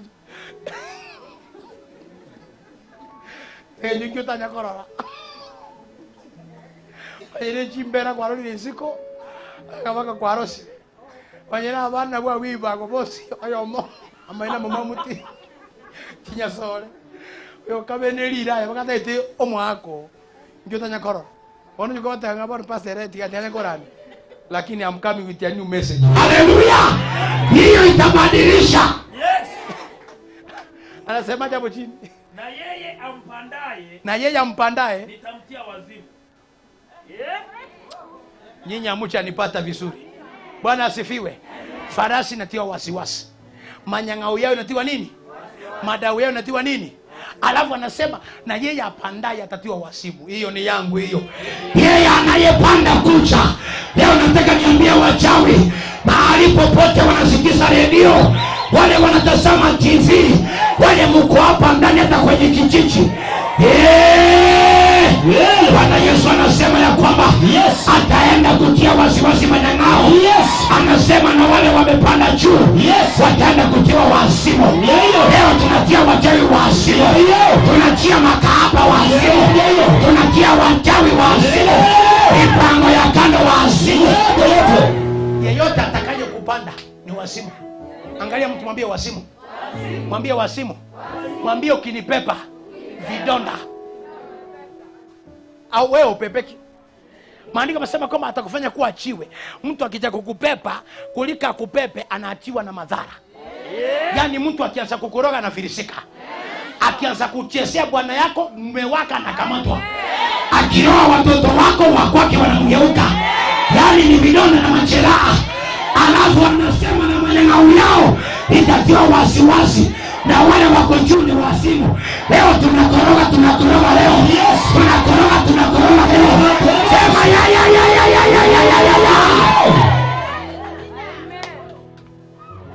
Hata kama ulienda kwa mganga akakuchanja mpaka kwenye makalio akasema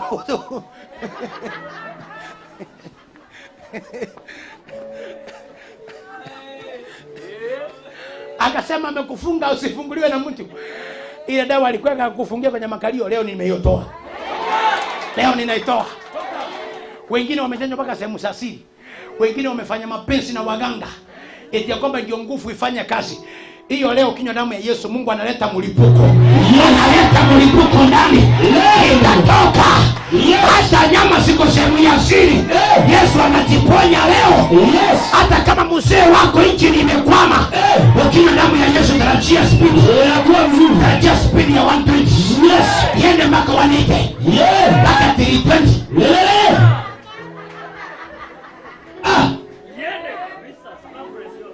Hello. Yes. No. Nzuri sana. Sinaona hata kwa mama wamesmile. Wana wazimu bimaroni. Bande baramba wateme chando. Konyoro omugaka we akurundie gari.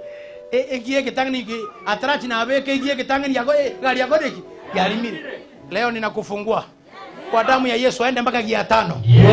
Hata ya 6 ikiwezekana akamate. Haleluya! Wa mama mupo?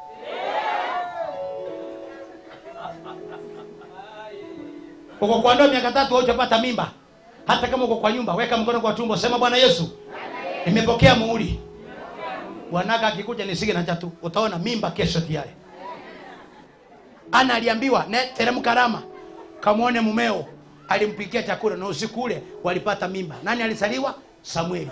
Na wewe leo nimeweka muhuri kwako. Mzee wako akikuja nikasigi na chatu. Tarajia harufu mbaya ya vitunguu. 3 weeks to come. Unajitego lante pasta. Akikio sabiro mutenyi welire. Akinwete style tente iweti na kiweti. Mwitinya kulie mesino nyembo tuko saa 7. Arabe vitunguu bigotio kabobe. Nande bono ncengwete ndine nasi dio kabaka no nyembo tuko. Ono akina iro mwako oneme chano. Ngamotero mweme chano emenge. Emesi arete mutumu kimanyomba na manase uri gwirware nsima koreki. Ante kaki pasta kaki. Mwangakine simo matende ngamate biaro. Ekasi ole amana nasi 5. Pasta na igule ngota na nemesi. Ante pasta Yesu. Erebone eraro chengo igule buya. Kumbe mimi najua kile kimefanyika. Haleluya! Tunangojea mchukuru. Yesu noale. Yesu noale. Oyo kobwenia. Oyo tata noale. Oyo konyala. Oyo Yesu noale. Yesu noale. Oyo Yesu noale. Oyo koigora. Oyo Yesu noale. Oyo kobwenia. Oyo tata noale. Oyo koimokia. Oyo Yesu noale. Yogo sesenia. Oyo tata noale. Yesu noale. Oyo Yesu noale. Yesu noale. Oyo Yesu noale. Oyo kobwenia. Oyo tata noale. Mama Kirintoni. Oyo Yesu noale. Oyo kobwenia. Oyo Yesu noale. Mama Kamana.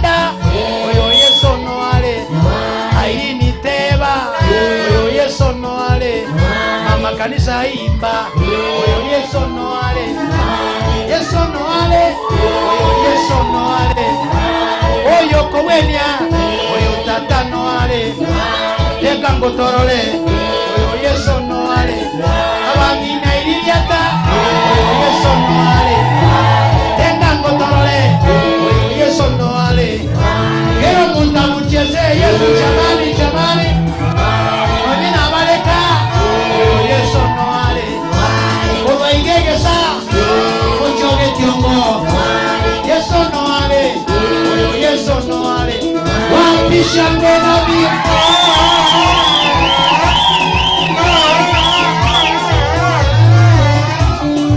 Enda tu kwa malingo kidogo, kina ngabuchi abongo na chile bikole.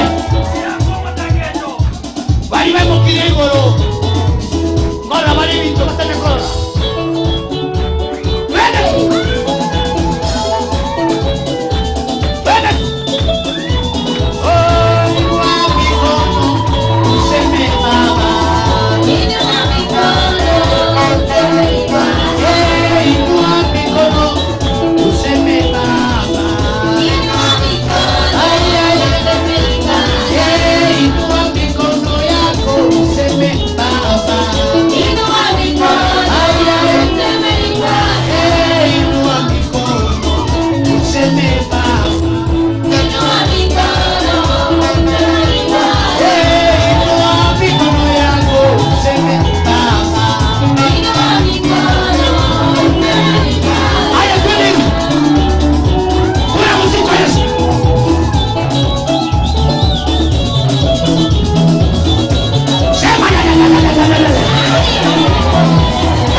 Sasa kumwambia usinione hivi hivi. Tuendelee kusoma bwana. Ingatinya ngauche bachikoleki. Alafu na babuka witukieke. Balimo. Ngo tarabali Kenya nyuma.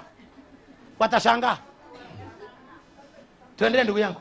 Biblia inasema nami nitamtia kila farasi ushangao na yeye ampandaye nitamtia wazimu. Nami nitaifunulia nyumba ya Yuda macho yangu. Nami nitamtia upofu kila farasi wa hizo kabila za watu. Sema amen. Awe ni mcharua na kuroga, Mungu anatia pofu. Awe ni mkizimu wenzako, sema upofu. Awe ni mkamba, awe ni mkikuyu, sema farasi sao. Leo ninazitia upofu, sema ya.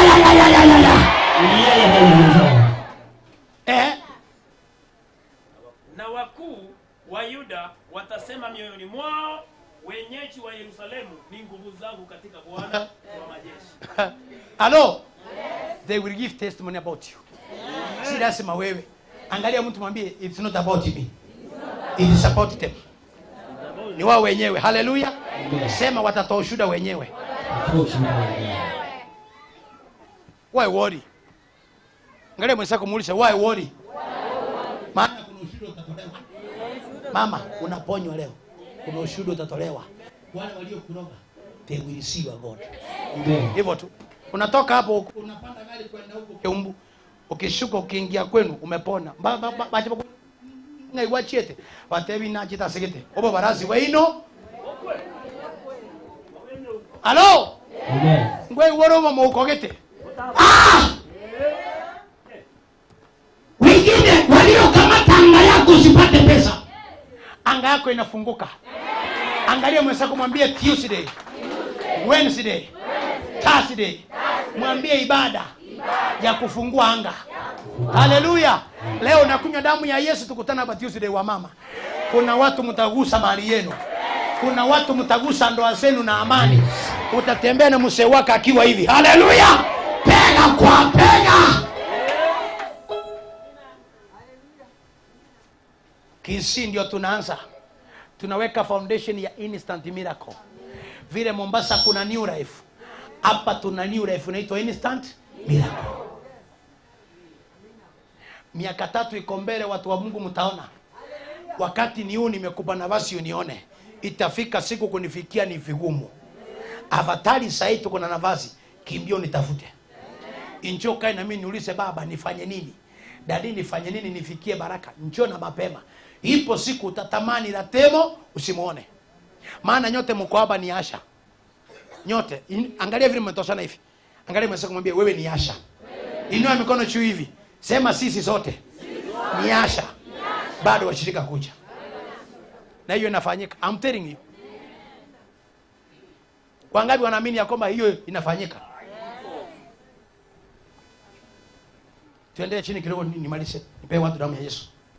Siku hiyo nitawafanya wakuu wa Yuda kuwa kama kigae chenye moto katika kuni na kama kinka cha moto katika miganda. Sema amen. Anasema nonyena bagaka baino ngo babore muliro. Bako abune ekegenge kirusiralia. Omuntu achiko kuna igojia. Halo, maana yake hata mzee wako hata chesewa. Ni wandoa na ni wako tu. You will share with nobody. Hiyo ni ya kwako. Sema atakuwa kinga. Teba ngo babali bigenga. Halo, omuntu achiko kuna koleki ajie. Ha. Mama mwingine alikuja jana ananiambia pasa nataka maji yote. Alikuwa anataka katoni 12. Kama tetini wako. Anataka pasta kakinga ningi. Akipasta ngama cha ngoji ngombe sikupi. Ile nimetengeneza nimeambia ni kidogo. Akaniambia basi baada ya ibada ile yote imepakia ni yangu. Na nimemwona amekuja. Iko tafadhali ngoena na macho ya minyoko horoje. Anachua siri. Ailete katoni yeye moja secret niliende. Akaenda akora huduma. Akarosiri ndagira moisonde. Babu ate amatanga so. Abantu bane. Bagacha weteba. Baka muna bate babaho chokumurusi. Nituko libatebete. Baka bage akante. Pastor ntagete nande yande nchikoba aba murabache. Bako muri au chakweteba. Bwana asifiwe. Tuko na nguvu bwana. Bagacha weteba fulani na fulani. Onda kaite inyameke mole ingana iga. Nege kabu. Kakipasa tonte basabantu. Lero mama jiri kubichoka na mwana gotebe. Ntayitima amangana barogi. Bwana asifiwe. Asenge njona marolira ache kanisa nande na sabe to kwabira tigamwabire. Are ko batacha rero konangana mwatora. Na bali siko abande bali ko batora ko rwere time. Hallelujah. On Thursday tukiwa live. Ngocha muone. Nitapeana wachawi simu wapige simu uombe msamaha kwa Mungu. Ngocha kuimule simu. Si yanga tunaikamata. Sio sile tuikamate. Wednesday na Thursday. Ubete beboka. Oyo ndagacha asibete umwana obande. Alimba shilingi nini 50. Akienda akimaliza cha yake kubwa ile pesa anaweka hapo nyuma. Anatembea nayo. Kijana akavutwa kasi. Tuliachilia moto. Wangapi walikuwepo? Wangapi wanakumbuka hiyo? Tuliachilia moto, mama akaletwa General Hospital. Kapesa akataki kutoka. Haleluya! Paka kaenda. Akienda kugusa hivi moto. Baza nisaidia sikusaidii. Bila umetesa wa wenyewe. Yeyote anayekutesa teso na Mungu. Yeyote aliyekulaani alaniwe na Mungu. Anasema leo wewe utakuwa ni kijinga. Yaani ngomore kegenga. Utaenda kuchoma vitu. Kuna vitu vitachomeka. Na anasema ni wasee. Pastor Malisia hapo. Nao watateketeza watu wa kila kabila wawasungukao pande zote. Upande wa mkono wa kuume na upande wa mkono wa kushoto. Sema mkono wangu wa kuume. Anayekucha. Sema fire. Wa kushoto. Sema fire. Hata kama uko kwa nyumba hiyo jirani yako hapo hiyo rumu. Sema fire. Sema fire. Hautajasewa na mtu. Bwana asifiwe. Wewe ndiko nanga kitisima the pastor. Ogesa kwa swasa yale kwa ngere bande tulikorara ningi. Mukungora igadu yane akwigolera yona kwa makora ndi upande yake ya yoka. Kamwambia kama wewe ni mpango wa kando, achana mume wa wenyewe. Tingo matiga pioyo, onera sitiona kama tengo uncho karabe ya la 10. Mipango ya kando kweli ni mizuri, lakini mwishowe ni pilipili. Maandiko yanasema kama mkate wa kuiba ni mtamu, lakini baadaye huacha changarawe kwenye meno. Utashangaa siku ameenda kwa account amechukua pesa zote. Pakungumbi amore. Musaje ochire sikage ende pia kule mtu bilia kolile. Aina nata watikende mubeke chikoni. Taso nyumba. Onganyi chingo na mayo chinyumba. Mutike chikoni. Toma amora ngeti umwe box. Negu niye bekimi.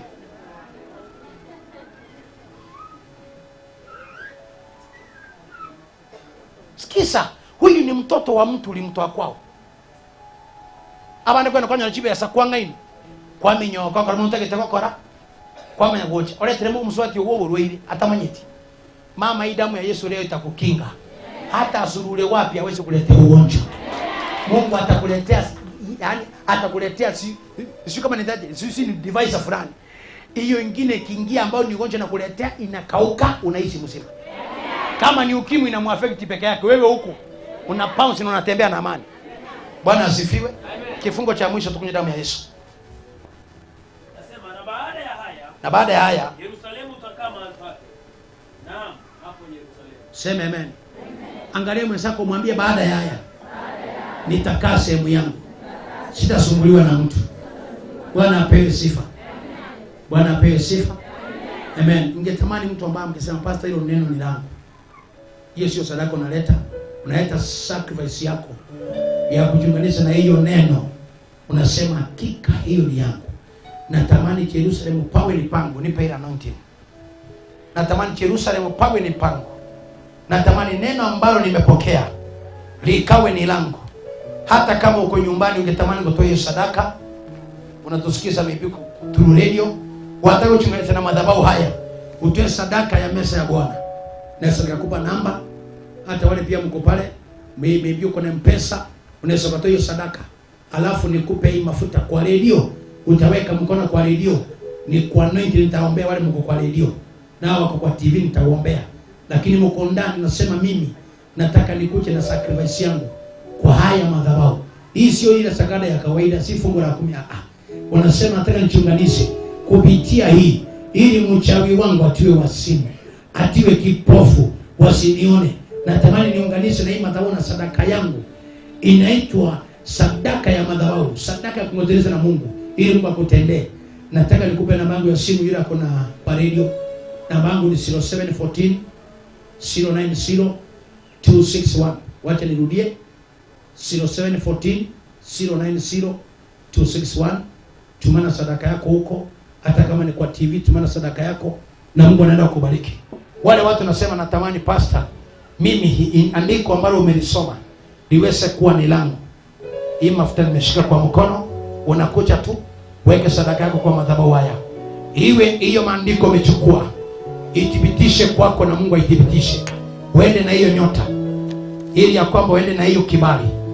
Wacha niombee wako kwa radio. Hii radio, shika radio yako. Nimeweka hii mkono kwa mafuta kwa radio. Unaposhika hiyo radio, unapotoa hiyo sadaka, biashara yako inuke. Madhabahu haya ikutetee. Baraka yako ionekane. Anaposhika TV, nimesema baraka ya Mungu. In the name of Jesus. In the name of Jesus. In the name of Jesus. Na wale mko hapa ndani, unaweza kushika mkono na sadaka yako na Mungu akubariki. Chukua tu mbele, weka sadaka yako. Pokea hiyo baraka. Weka tu kwa madhabahu. Najua Bwana wewe yu mwema. Najua unanipenda. Najua Bwana yu mwema. Najua unanipenda. unajua Yesu yu mwema, najua unanipenda, najua wewe yu mwema, najua unanipenda. Oh, najua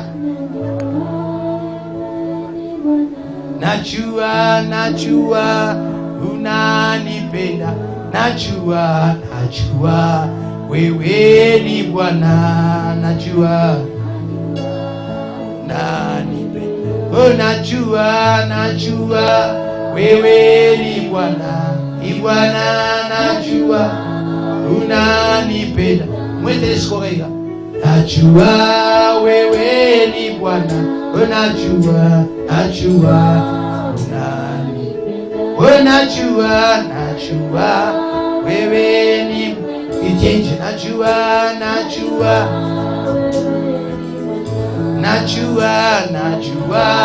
wewe ni Bwana, najua utani. Najua wewe yu mwema, najua unanipenda. Najua wewe yu mwema, najua kwa neno hili, najua wewe,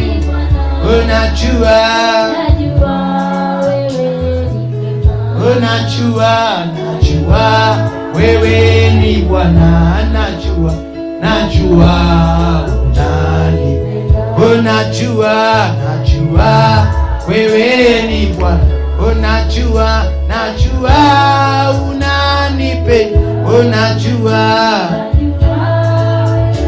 ni Bwana, najua unanipenda. Najua mama wewe ni najua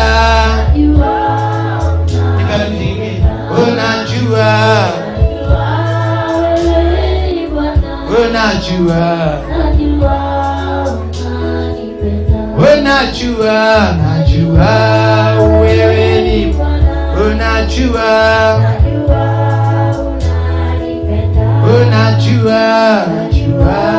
wewe ni Bwana,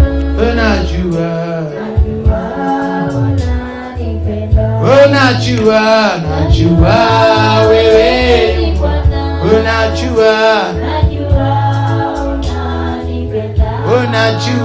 najua wewe yu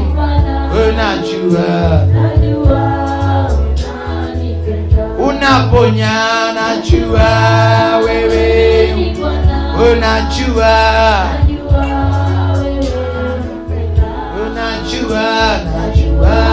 wewe ni Bwana, najua unanipenda. Najua wewe najua unanipenda. Najua wewe yu mwema, najua utanibariki. Oh, wewe utaniponya. Najua wewe najua kwa masomo, najua wewe najua kwa ndoa, najua wewe najua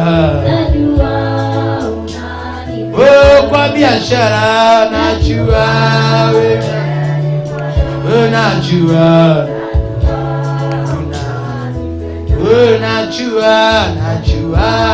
wewe ni Bwana,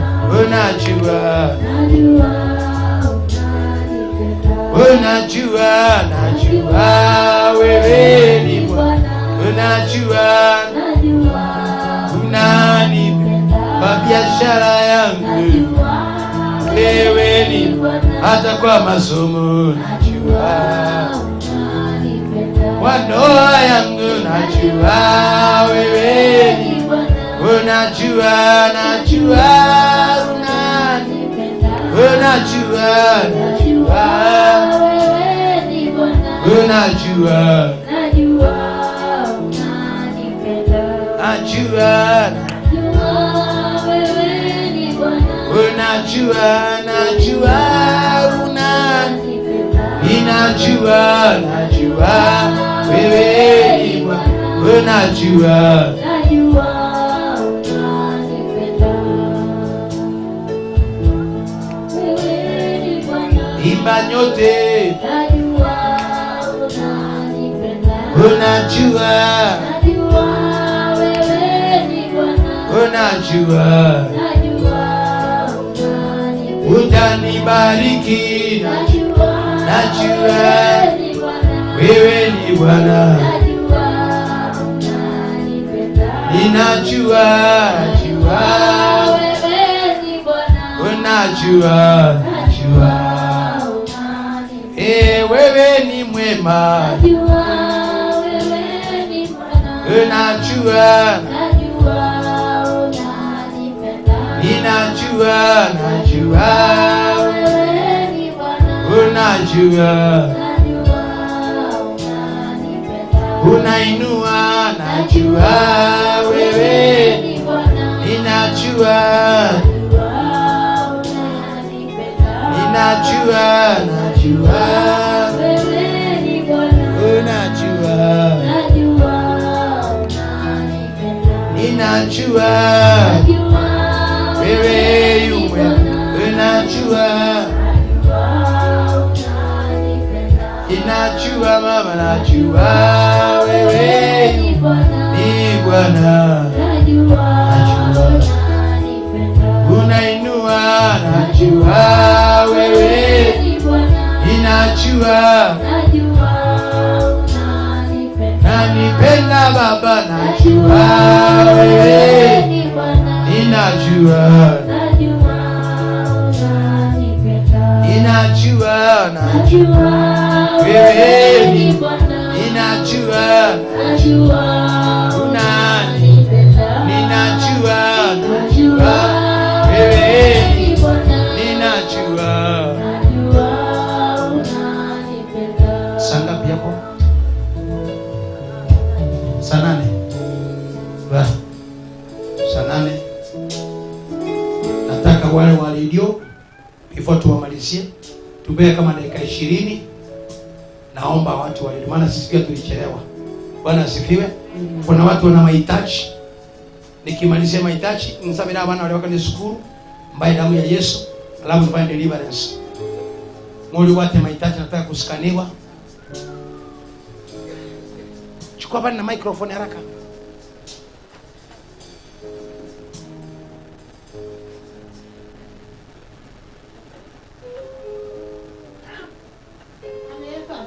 Amen.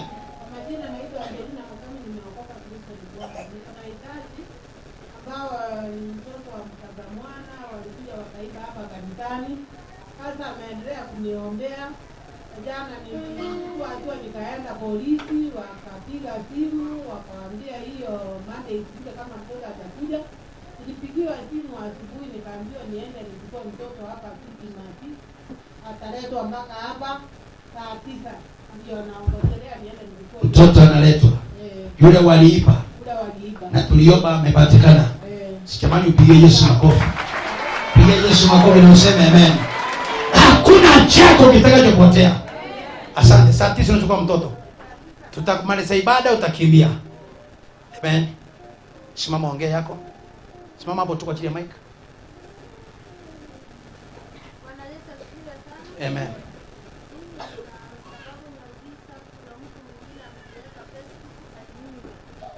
Mtu amekuweka Facebook ya kwamba umekufa. Hebu njoo.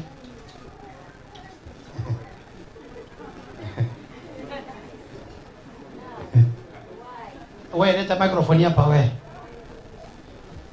Njoo hapa. Eti ameweka Facebook. Sasa ukisikia mambo haya. Bali mulele ndio tagara kaigo. Abasa vile jiteke komi gemero ngivere. Nataka wacha afungue mama, hebu angalia hapa hivi ili yabuga korore igora iwa inu iwera manana umongi no yole moyo ngabe dire Facebook ngoreke tigana lire lingo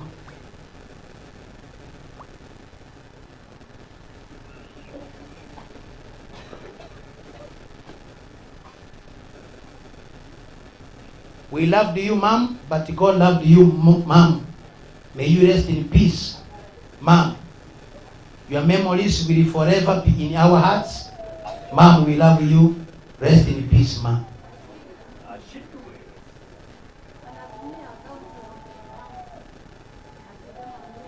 Weka microphone kwa mdomo. Anatumia nini? Anatumia akaunti ya msichana wangu akisema ati yeye sasa ndiye amesema nimekufa. Nimeshangaa sana hata mimi kuona. Mama mwenye anaongea ndio hii, picha ndio hii. Na mama mwenye anaongea ndio huyu, muangalie. Hata geuka pia kanisa kuone. Hata hiyo maneno wameandika iko hapa, si kama unaweza kuyasoma.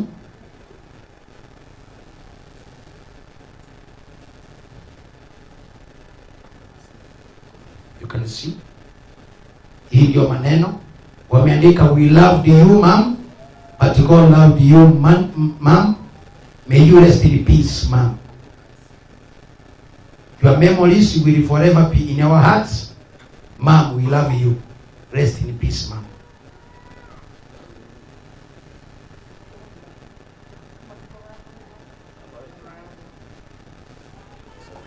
Bwana asifiwe. Bwana Yesu apewe sifa. Huyu mama amekufa. Ndio huyu ameweka kwa. Ndio nimekwambia duniani hii Mungu atafanya vituko. Ndio huyu. Chinya ngaguchi abo. Nara ndiboniga. Watiwe wasimu. Ono muntu kobeko muntu ole moyo igabona akweto oyo gakirigeri baba. Oyo ligeri. Bwana asifiwe. No muntu kobeko asipesi ko ngakwete oyo ole mutuga.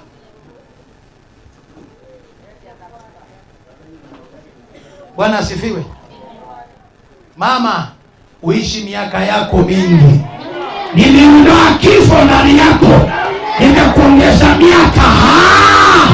Hata na yule ako pale nje ambaye ameambiwa tena kufa, hakuna kifo leo, hakuna kifo leo. In the name of Mama, hautakufa. Amen. Haukufi. Na hiyo roho ya kifo, chukua basi microphone. Sina maasha. Roho ya kifo nimeitoa kwako. kwenda kabisa, chilia yeye. In the name of Jesus. Piga Yesu makofi, piga Yesu makofi na useme amen. Sema atukufu. Dunia imegeuka. Ndio nimekuambia unganika na madhabahu. Hiyo sadaka yako umetoa ya madhabahu, hiyo inakuwa ni sacrifice. Nyingine ndio kama hii. Nataka uelewe, ukae kiroho uelewe. Dunia hawakupendi na utapendwa. Wengine kuna hitaji. Penda huyu msichana. Kimbia mbele wale wenye mahitaji. Wakifika watu 10 nimesimamisha. 1 2 pita mbele. Nikifika mpaka 10 kama hujafika mbele nimekata. 1 2 3 4 5 6 7 8 9. Uwe tosha. Mungu none huko mwele chiko cha mama. Ina uchura, mbona chumuina. Chumuina. Hao watu ni wengi. Hao watu ni wengi. Kama ningetamani ukae pale. Songo huko chini. Pastor, mwenye mic anakaa mali niko hapa. Nife na wewe pia unielewe. Akuche hapa mali niko. Hapa. Bali banda wote mwina alimo ligerigo chaga. Biamole. Tuambie mahitaji yako haraka haraka. Bwana Yesu asifiwe. Amen. Asifiwe tena. Amen. Pastor, mimi nilikuwa naomba uniombee. Kuna ndoto hapa nilikuwa nimekuambia hizo ndoto zilikuwa. Naota kama nishika mtoto. Sasa sielewi ni nini. Usijali. Ndoto ukiota kuhusu kushika mtoto, namba 1 uende kawa kuna baraka yako inakuja. Ama namba 2 iwe kuna watu wanapiga vita something good you have. Bwana asifiwe. In the name of Jesus. Kila maagano Peleka kule juu pastor, wacha kusubaa. Peleka kule juu pastor Neema. Shughulikia huyu haraka haraka. Shughulikia huyu haraka haraka. the name of Jesus. Na hivyo tu chansa.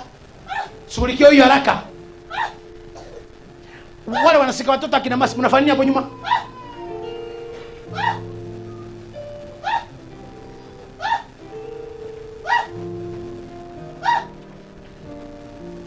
Wewe uko hapa ndani. Nyosha nyote mkono, sema fire. Tunafunja kila maagano. Mama sema yako haraka. Bwana Yesu asifiwe kanisa. Amen. Asifiwe tena. Kwa majina mimi naitwa Esther. Kuna mtoto wa dada yangu huko Chebigo alikufa rasmi. Basi nilimwambia tukaomba lakini haikushindikana. Alikunywa sumu, ni mtoto wa standard 7, ni msichana. Badala ya kumzika last week, mpaka sikakuja kwa boma sikaanza kulia. Ninahitaji maombi itume kwa dada yangu. Amen. Tunatumana. Asante.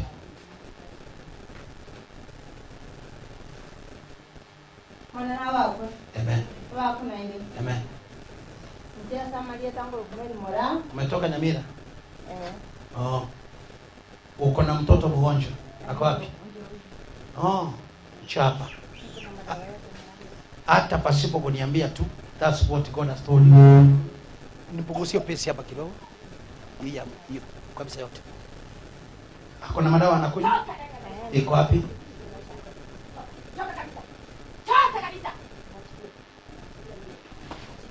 Hakuna mwingine tena.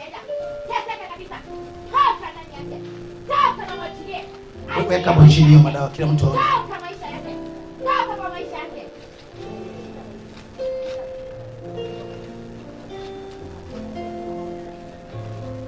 Kaeni mtuonyesho. Hakuna mwingine tena kama Baba wa mbinguni. Hakuna. Songa wengine huko, songa huko. Songa huko. Nasema hakuna mwingine tena wa mbinguni Baba. Hakuna ugonjwa gani? Anaanza kukoa.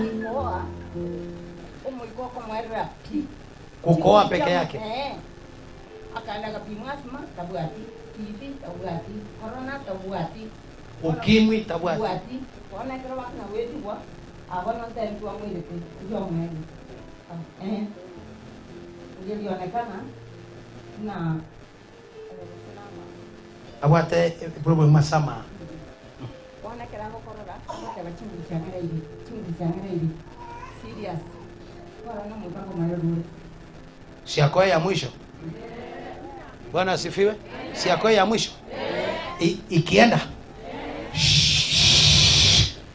chochote mapepo mlichoweka kwake, tunakukamata anga yako, tunatoa hiyo, tunaweka afya, hakuna kukoa tena. Nisiwa peleka kule juu haraka, peleka kule juu. Pastor Neema shughulikia hiyo. Asante. Ujamaliza, mweke microphone maliza haraka. Niko na sida. Watoto wangu wamemaliza mashule.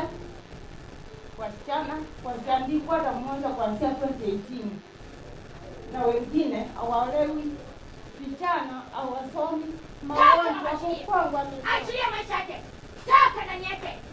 Kabisa kwa matopa sisi kwa mtingo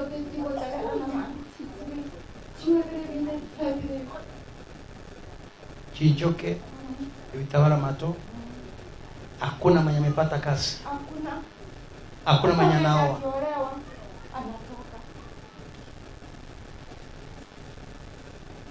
Niliwaambia tukisa watoto tuko na box.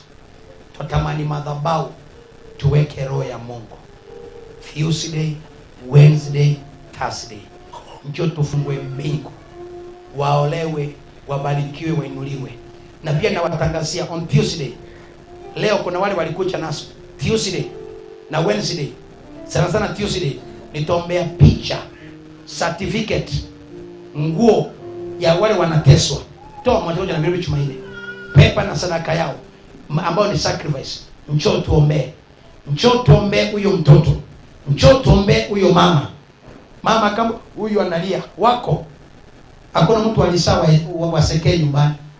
Lakini wako. Tuesday tunafunja hiyo anga, waolewe, mama apate wachukuu.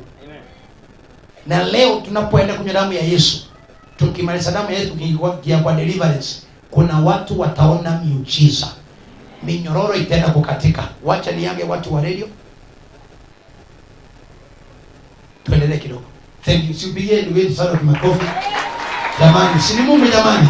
Tunaambiwa tuendelee kidogo. Thank you. God bless you. Fanya haraka, fanya haraka.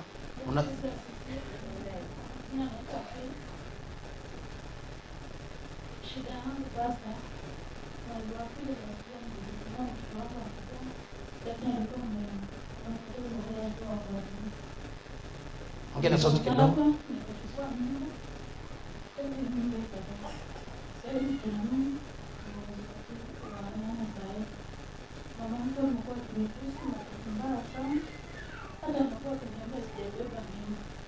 Mama mkwe anakutusi, anakuambia hujabeba mimba. Angalia kamera vizuri.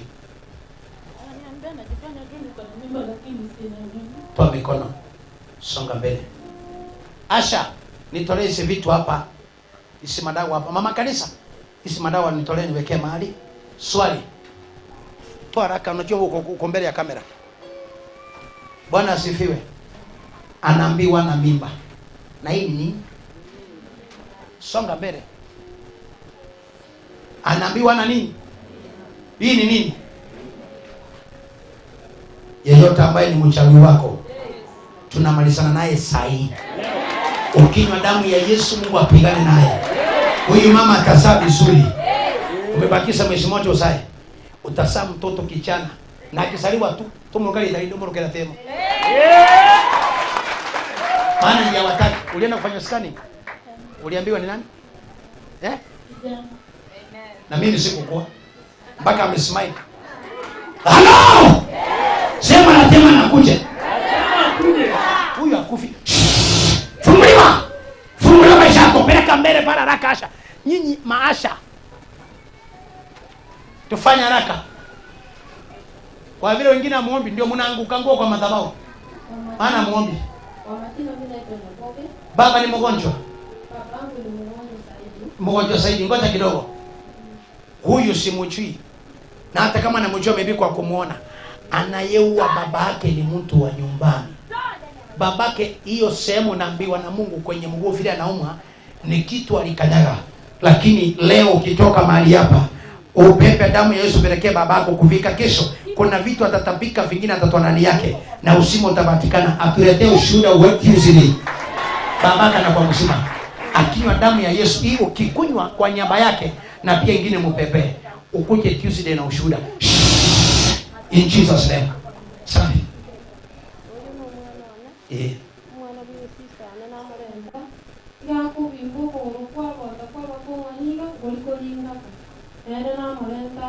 Ako na mguu na fura.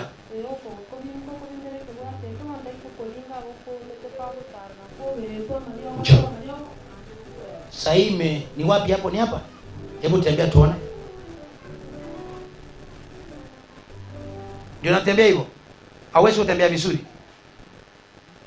Angalia mwenzako mwambie shetani ni mwongo. Si atembee sasa hivi vizuri. Tunaweka kweli. Kweli ni kugumu. Mungu anafikiri kama ni uvimbe, mweneke nyaboro. Nimeweka moto. Hakuna kwenda tena hospitali tena kudunga masindano. Hiyo roho ya kusimu nimetoa kwake. Nimeachilia usima na uponyaji in the name of Jesus. Baba, tembea mpaka kule kwa mlango.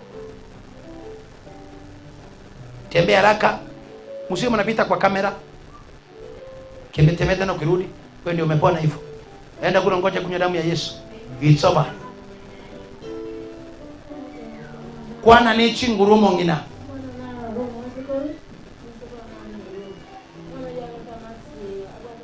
Shida ni nini? Nganaki? Sasa hiyo ni usikanaji na mtoto kutaenda shule.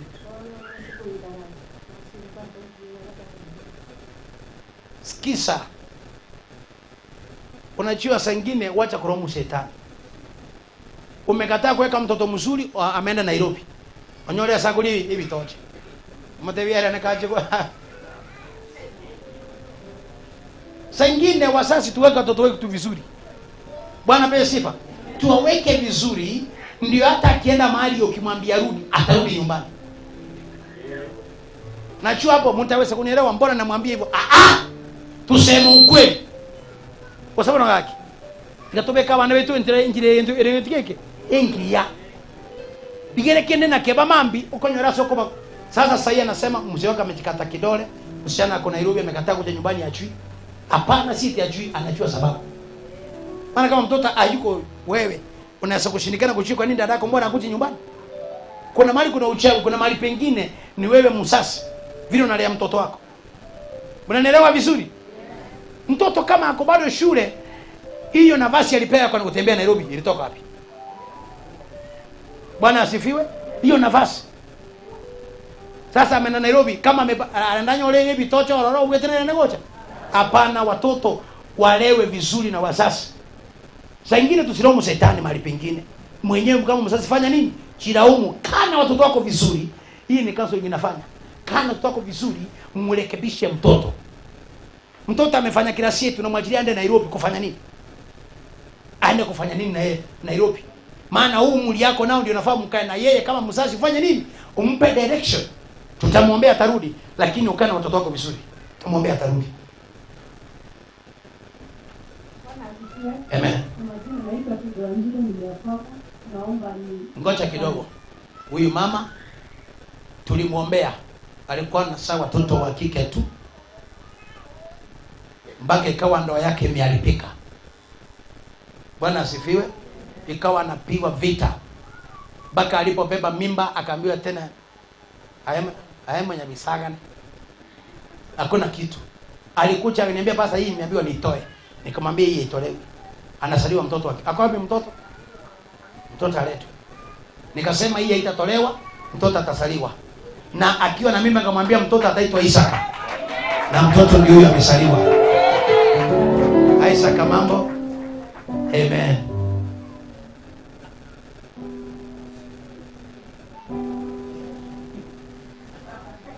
Wa madhabahu. Na huyu na ndiye tilikuwa eti mimba ilifanya nini? Itolewe eti nikasema hakuna kutolewa. Nikamwambia wewe Musa akiwa ni wa kiume kama hakika wa mutaki mtupe tule. Amesaliwa wa kiume ndio huyo. Guys. Si ni mzuri? Si ni mzuri? Shetani anakuja kunyang'anya watu vitu vizuri lakini round hii hakuna kijenyo nyang'anywa. Hakuna chenye kinapotea, barikiwa. Pole mama, wacha kulia. Unajua analia furaha. Maana ni kama ana imagine cheni ningetoa. Ningepoteza hii baraka. We give you glory. We give you glory and honor. We give you Glory, we give you glory and honor. oh, we give you glory, our Father. We give you glory and honor. We give you Glory, we give you glory. and honor. Twakupa sifa Mungu wetu, twakupa sifa na heshima. Twakupa Twakupa sifa na heshima. Twakupa sifa Mungu wetu, twakupa sifa na heshima. Twakupa sifa. Asante Mungu wetu Baba. Asante. Twakupa sifa na heshima. Tuambie yako. Bwana asifiwe. Amen. Mimi nataka nifungue kazi yangu. Hiyo ni rahisi. Mwambie nafungua. Ile uwanja nataka anaipokea. Sema leo akinywa damu ya Yesu aende kupossess. Mama hiyo aenda nayo. Ukuje kushuhudia. Hiyo umepokea. Naona vile umepokea na machozi. Hii madhabahu watu watainuliwa. Bwana Yesu asifiwe. Amen. Hebu ngoja kidogo. Sema tena. Bwana Yesu asifiwe. No, hii Kiswahili mzuri. Wacha wewe mpe microphone ongea vizuri. Sema tena mama. Bwana Yesu asifiwe. Amen. Ngoja kidogo arudie mara ya mwisho tena na mama. Bwana Yesu asifiwe. Ama kusingo ngora. Tena magani aiga gaki. Amen. Kwa mngole kuona maana na simu na iko kwa rawi. Mwambie madhabahu yuko hapa. Kama mwenye ndio wao wale kwa mwaka kwa mwaka. Hapa na bana wao watu kwa msana sana. Ndio mwenye wao wale tenda liko na kupanda kwa kwa ndio kwa hatari ni. Wala kini kuna harusi kwa kwenye. Kati Mungu ante msabe. Au Mungu ya ndio usina kaendelea. Mama, nataka nikwambie ni uchawi uliotumika kwako. Lakini baada ya mesa ya Bwana, baada nataka tuongee na wewe, nitapanga vile tutafika kwako, huduma itafanywa. Mungu na watu ngo mwaka wako mwaka. Let me tell you. Anasema mali kwake sio nini? Sio shida. Lakini hata hiyo mali hawezi kwenda kuiangalia. Sababu ni magonjwa. Yeyote mwenye ameteswa kama huyu mama, Mungu akutana na maisha yako na akufungue na wewe. Hata kama ako nyumbani pia afunguliwe. Pia tunaombea redio yetu ya Sayare. Tunaombea na Hot TV. Mungu awabariki au wainue. Haleluya! Kila wanapotafuta wapate. Ona kende ko ko ba na bana wa mrumu, o bana wa mrumu to ba tiku kwa ba kuno kwa moro. Ona tena tinyi mbuto na kina torenga. Fasta. Akinyombe gaki. Aso kwante ko inu gaki na ni kionye ke kale bwana. Muke rusi gaki so esa maisa inu iguru. Ama hele. Mama, na sibokile. Wacha nikwambie. Ungekuwa mchawi au ungekuja kwa madhabahu yetu. Huyu mama anayesakabiwa vita kwa ajili ya vita vya kijiji tu. Lakini huyu mama kwa kusema ukweli, hebu niangalie. Huyu mama si mchawi. Wapendwa, wakizii tusiwe watu wengine kule. Asinge ndio hivyo sababu ateni hivyo, kwa sababu atoburete bomo chande taganyo gonchokana na kuliyo bakonyi mumorokomoro. Mama wewe si mchawi. Na tutakulea kwa madhabahu haya, ukinikubali nikulee kama baba, nitakulea. Hautalia tena. Mungu atafungua milango. Ipo siku vile umelia ukishuhudia, utalia ukisema ninaona Mungu. God bless you. Hii safari tumeanza kusaidia mama, atasaidika. Wangapi manani wamesaidika? Hapo nyuma. Onyesha kamera waone. Wangapi manani wamesaidika? Kwani kama hao wote wamesaidika, wewe utakosa kusaidika? Wewe si ulikuwa na stroke? Simama. Ulikuwa na stroke. Mdomo uko kombo. Unatemea kombo. Sasa uko normal. Stroke. Stroke haiponi. Watu wakipata stroke wanakufa. Mama njoo. Huyu alikuwa na stroke. Wangapi walimuona akiwa na stroke? Hao walimuona. Alikuwa anatembea hivi. Wale wangapi walimuona akiwa na stroke ushuhuda? Wale walimuona ni mkono na shuhuda. Alikuwa anatembea. Mdomo kombo. Damu ya Yesu alipokunywa ilikuwa ya mwezi wa pili. Damu ya Yesu alipokunywa akaanza kurudi. Nakumbuka. Yuko Mungu mbinguni. Yupo Mungu anayejibu maombi. Pastor Neema nibio wimbo. Nasikia anajibu. Omba. Asikia maombi yetu. Sema yupo Mungu mbinguni anayejibu maombi yetu. Sema tena, yupo Mungu mbinguni ayajibuye maombi. Ukiomba, tunapoomba asikia anajibu. Tunapoomba asikia maombi yetu. Asante. God bless you. Sema baba. Hallelujah. Amen. God is good. Okay, tayari. Mimi pia kwa majina ni Charles tena Kigera. Shida yangu ni moja. Wakati wazazi wangu walibariki, sasa tangu wakati huo wote shida kwa malangu magonjwa. Sasa ngoja kwenda hospitali hapona. Rudi nyumbani inaanza vile. Sasa from 2012 hiyo shida inaendelea mpaka hivi sasa. Na kazi yangu wazazi kutoka 2012 until now. Angalia mwenzako mwambie tunahitaji Mungu. Na anga yako ifunguliwe. Mwambie Tuesday, Wednesday, and Thursday. Njoo ufunguliwe anga yako. Na upande wa kazi naye nimeshughulika kufungua kazi. Nafanya tu kwa 1 to 3 months inakifunga. Hadi kwa nyumba. Tena nikijaribu, najaribu tena kidogo ndio na. Mwambie madhabahu. Kazi nilikwambia inatewa na nini? Kama madhabahu ni mbaya hakuna. Kama madhabahu ina Mungu, kazi itainuka. Na kizirani naye kwa nyumba vingi. Sasa naomba pastor, tutaomba. Leo kwenye damu ya Yesu Mungu afungue. Mama ndiye atamani kujiua. Kwa ajili hauna kitu. Mama ameamua wacha nitoe uhai maana baba hana chochote. Yupo Mungu mbinguni anayejibu maombi. Ukiomba kwa siri hata kujibu kwa wazi. Sema mama, omba utafute uso wa Bwana. Aonaye kwa siri hata kujibu kwa wazi. Sema mama, omba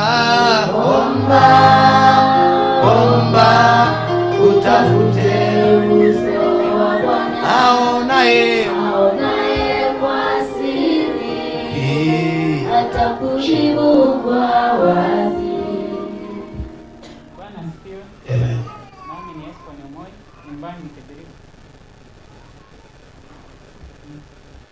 Na siku kwanza tuliongea naye kwa simu. Okay. Niko shule. Nikuja hapa Kenya. Lakini usiku huwa silali. The moment nalaza tu kitu kwa kitanda hivi, kitu inaanza kunyuma hadi asubuhi. Sema leo anapona. Akinywa damu ya Yesu anafanya nini? Hiyo ni automatic. Baba, utakuja na testimony. Hata usingangane. Hiyo ni achie. Au warogi watajua kisungusungu, manyangao yao wasiwasi. Leo ngora. Wapi yule alikuwa halali tuliomba mpaka kutaborunga yale. Wapi yule mama yule hospitali? Daktari simama. Ni daktari wa upasuaji. Ndio kazi anafanya General Hospital. Theater. Na ndio anachia kudunga mtu sindano anafanya nini? Yeye alikuwa na usingizi. Baada ya mombe daktari.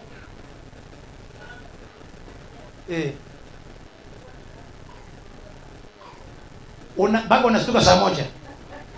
Unachelewa kazini. Piga Yesu makofi jamani. Asante Bwana. Alikuwa halali. Baada ya maombi mpaka saa moja anachelewa kazini. Ndugu, utaamshwa. Hiyo ni achie tu. Sema hiyo nyingine haraka kwa ajili ya masaa.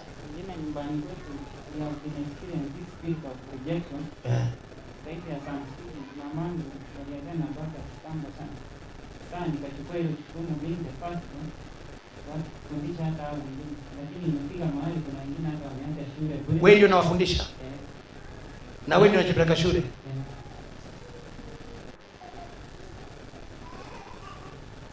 Na alikonyalia ako kwao wamegundua kuna roho ya rejection. Baba ametoroka na mama wameachana. Ameamua kama first born waje nisomeshe ndugu zetu angalau wawe na future. Sasa mchawi ndio wameinuka wanampiga vita kichwa kimuume akose. Hii familia ifunguliwe leo. Hii familia ikombolewe leo. Baba mtakombolewa. Umegusa moyo wangu. Montonaro ora somi na ande somi na ande kasomi na bana bamu hapo. Wanyitoa Yesu. Respond. Bwana kubariki. Kama kuna mtu leo hii atatoka na kitu, utoke na kitu. Mungu akupe kitu kitakachosaidia familia yenu. Bwana ape sifa. Isi Mungu afungue anga yake jamani. Mbingu zetu zifunguke. Haleluya! Yesu afungue mbingu yako. Asante sana. God bless you. Bwana asifiwe. Amen. Nami kwa majina naitwa Tunazili ya kundi la mpaka wilaya ya Manga.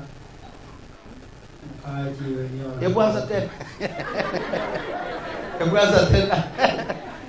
Bwana asifiwe. Amen. Ongea hata kama niyo mbio ongea tu. Na mimi kwa majina naitwa Tunasiri na kundi demo kutoka wilaya ya Manga. Hebu rudia mara ya mwisho. Ndio nipate hiyo chini. Marudia tu mara ya mwisho. Unaitwa? Unaitwa Ebunasiri. Espon? Haya basi anza statement 1 2 3.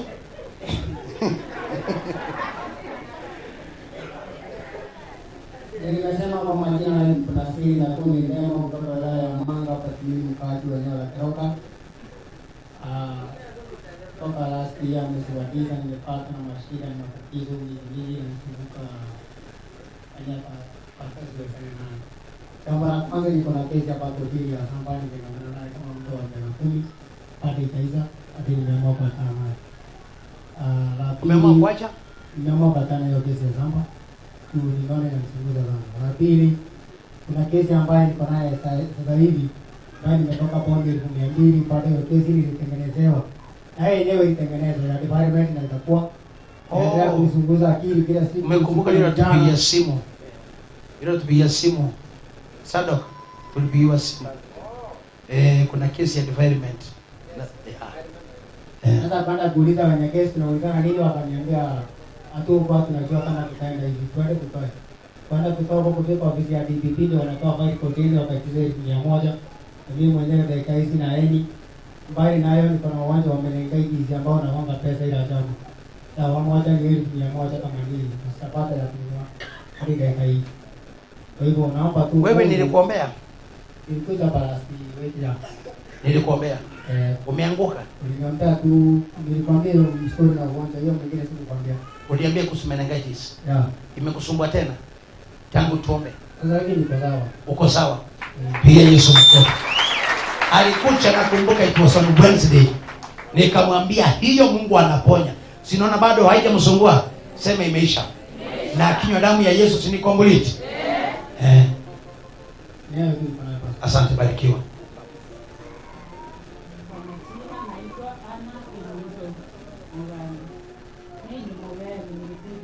Shida ni nini? Shida nilikuwa nayo. Ulikuwa nayo jana ama juzi? Okay. Nilikuwa na biashara. Kwa hivyo ulikuwa nayo sahihi hauna hiyo shida? Kwa nani kikusi?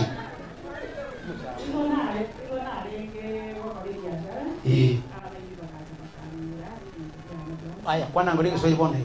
Ulikuwa na biashara? Nilikuwa na biashara. Sasa waizi wali Ako sawa, Bwana asifiwe. Nani walikuja kumuimbia? Waizi. Abagusiga abagusi. Abagusinege Swahili.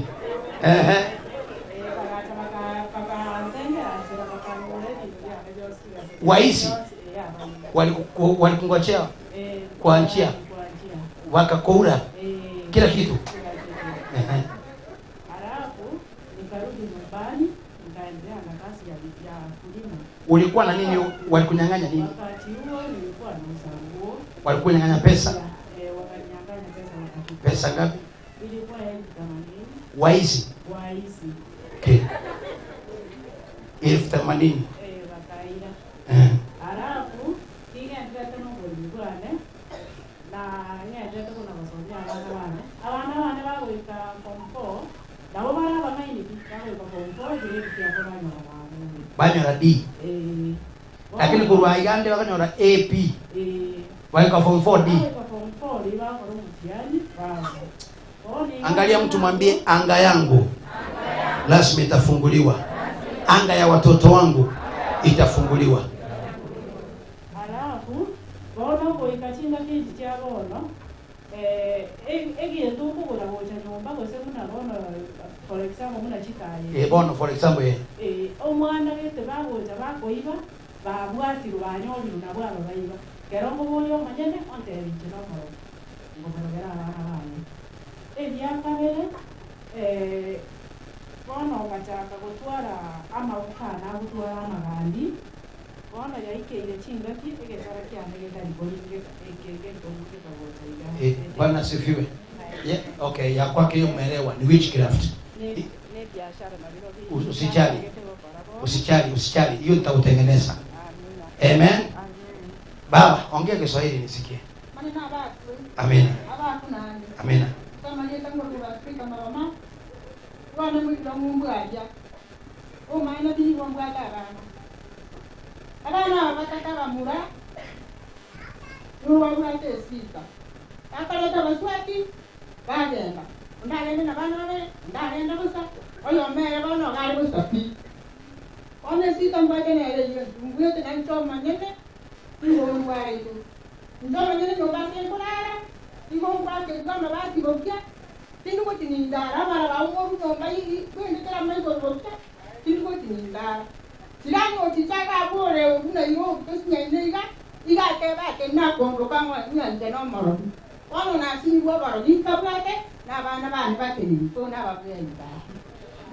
Ni swali lakini ligi. Usiona gani?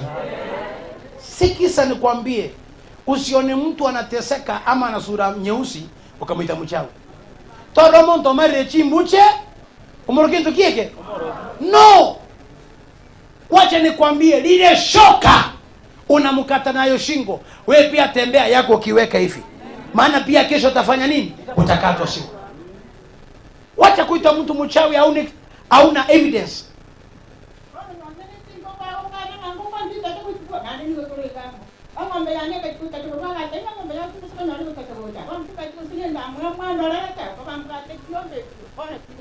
Mama to kumi. Yesu boko weni yale. Wacha wale tengo mbele meka nisatuli. Biamana. Ngonyo mabale ba. Myakere ngaba bwate. Myakere ngobwate.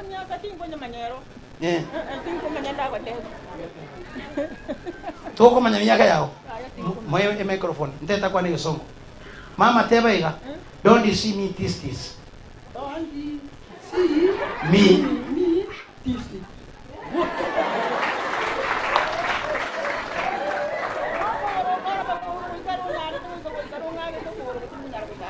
Mama teba iga. It shall be done. It shall be done. It shall be done. Pige mama makofi jamani. Acha nikwambie. Si anaongea kizungu? Amen. Majina naitwa Lois. Mke yangu ni kutumika mikono. Sawa, tunakuombea. Ukinywa damu ya Yesu, Mungu aponye mikono. Sema amen. Kwa ajili ya masaa, tukaingia kwa sehemu nyingine. Because of time, nataka tutolee Mungu sadaka na fungu la 10. Si kama nitaaga wale kama bado tuko na wao. Okay, good. Nataka tutolee Mungu sadaka na fungu la 10. Ili tunapotoa fungu la 10 na sadaka, tumalizane tukunywe damu ya Yesu nifanyie watu deliverance. Haleluya. Bado tuko hewani kwa radio. Si jamani upigie radio sayari makofi jamani.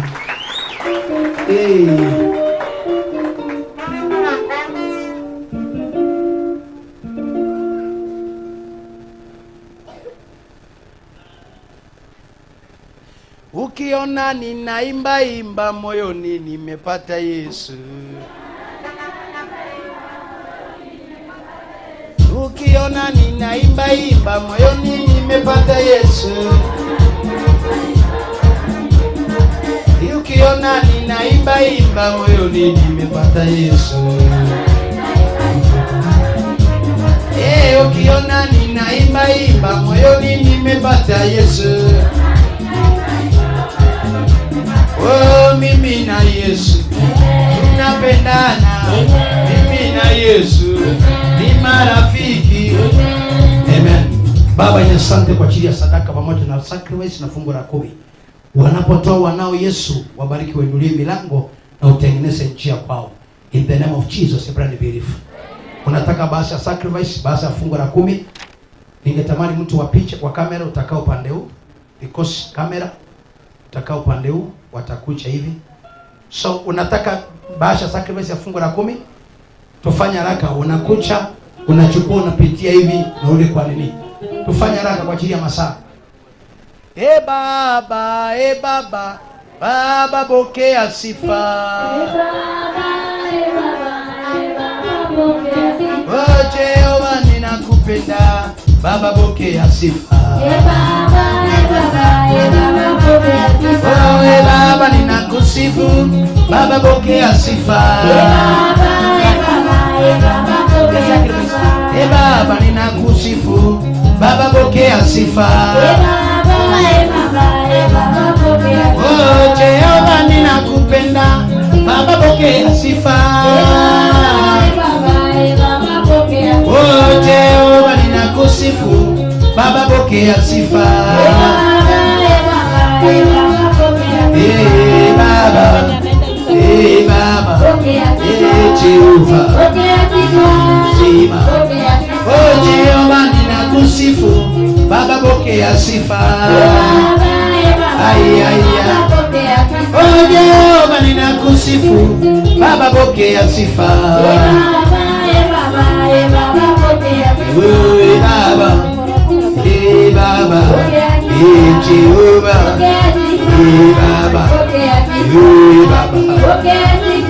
Baba, oh Jehova tunakusifu, Baba pokea sifa. Oh Jehova ninakusifu, Baba pokea sifa. Oh Jehova ninakusifu, Baba pokea sifa.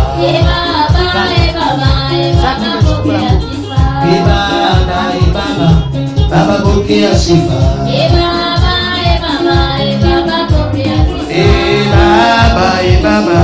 Baba pokea sifa.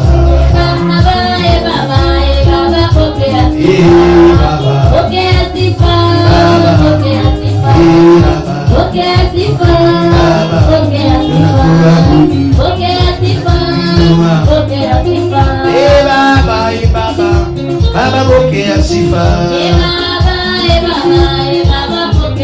Oh Jehova ninakusifu, Baba pokea sifa.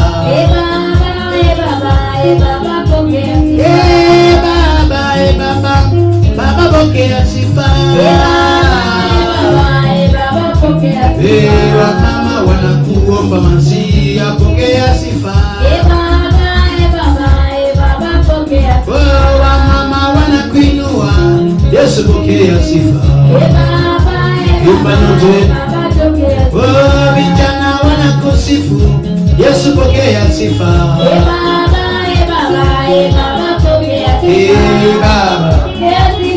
Baba, oh Jehova, Jehova, Bwana wa mabwana, Bwana, Baba, Baba, Baba na kuabudu, wanapoleta sadaka wanao, wabariki na wainue, in Jesus name we pray and believe. Na wale wako nyumbani, unaweza ukatoa sadaka yako 0714 090 na Mungu atakubariki sana. Wale mko nyumbani, hiyo ndio namba ya sadaka. Bwana atakubariki sana na Mungu atakuinua na kutoa sadaka yako. Wale mko hapa, unaweza kuanza kutoa sadaka, tunaanzia hilo. Mnakuja mkifika mbele mnapita nje hivi kwa ajili ya masaa. Tufanye haraka na Mungu anaenda kuwabariki. Tunaanza na hilo. Kama hakuna tunaenda roho nyingine. Unakuja na sadaka, unapitia hivi. Ndio msifungo sacrifice unaleta mahali niko. Fungu la 10 na sadaka baada kwa ile kitu. Sacrifice leta hapa mahali niko na Mungu anaenda kukubariki. Sacrifice unaleta hapa mahali niko mimi. Lakini fungu la 10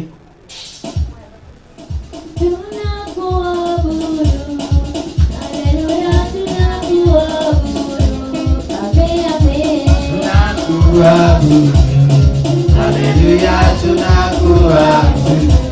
Amen, amen. Hallelujah, tunakuabudu. Amen, amen. Hallelujah, tunakuabudu. Amen, amen. Hallelujah. Hallelujah, tunakuabudu. Amen, amen. Tunakuabudu. Hallelujah, tunakuabudu. Amen, amen. Hallelujah, tunakuabudu. Amen, amen. Tunakuabudu. Hallelujah, tunakuabudu. Amen, amen. Hallelujah, tunakuabudu. Amen, amen. tunakuabudu. Haleluya, tunakuabudu. Amen. Wapi shangwe na vigelegele kwa Yesu?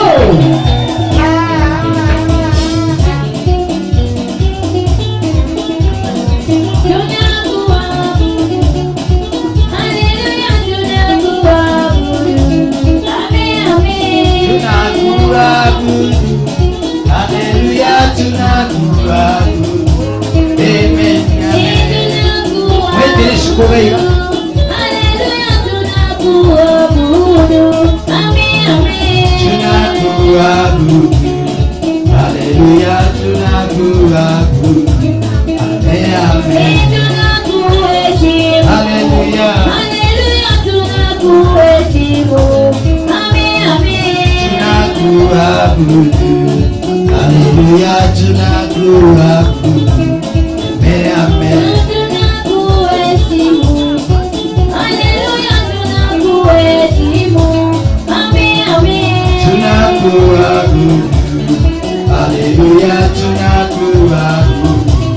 Amen, amen. Tunakuabudu. Yeah. Mwokozi wetu tunakuabudu.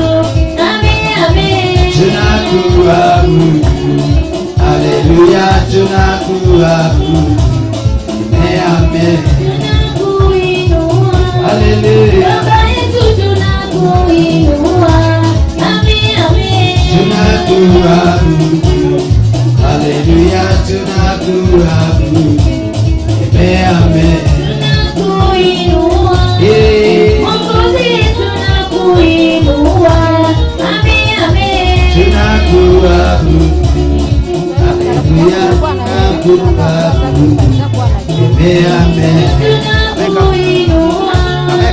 Hallelujah, tunakuinua. Amen, amen. Tunakuabudu. Hallelujah, tunakuabudu. Amen, amen. Tunakuinua.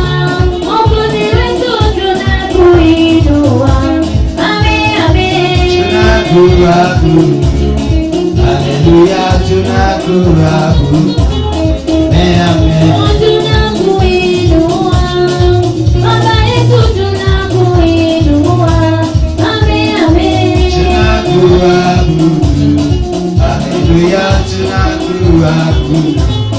Amen, amen. Tunakuinua. Tunakuinua. Mwokozi wetu tunakuinua. Amen, amen. Tunakuinua. Hallelujah, tunakuinua. Amen, amen. Wapi shangwe na vigelegele?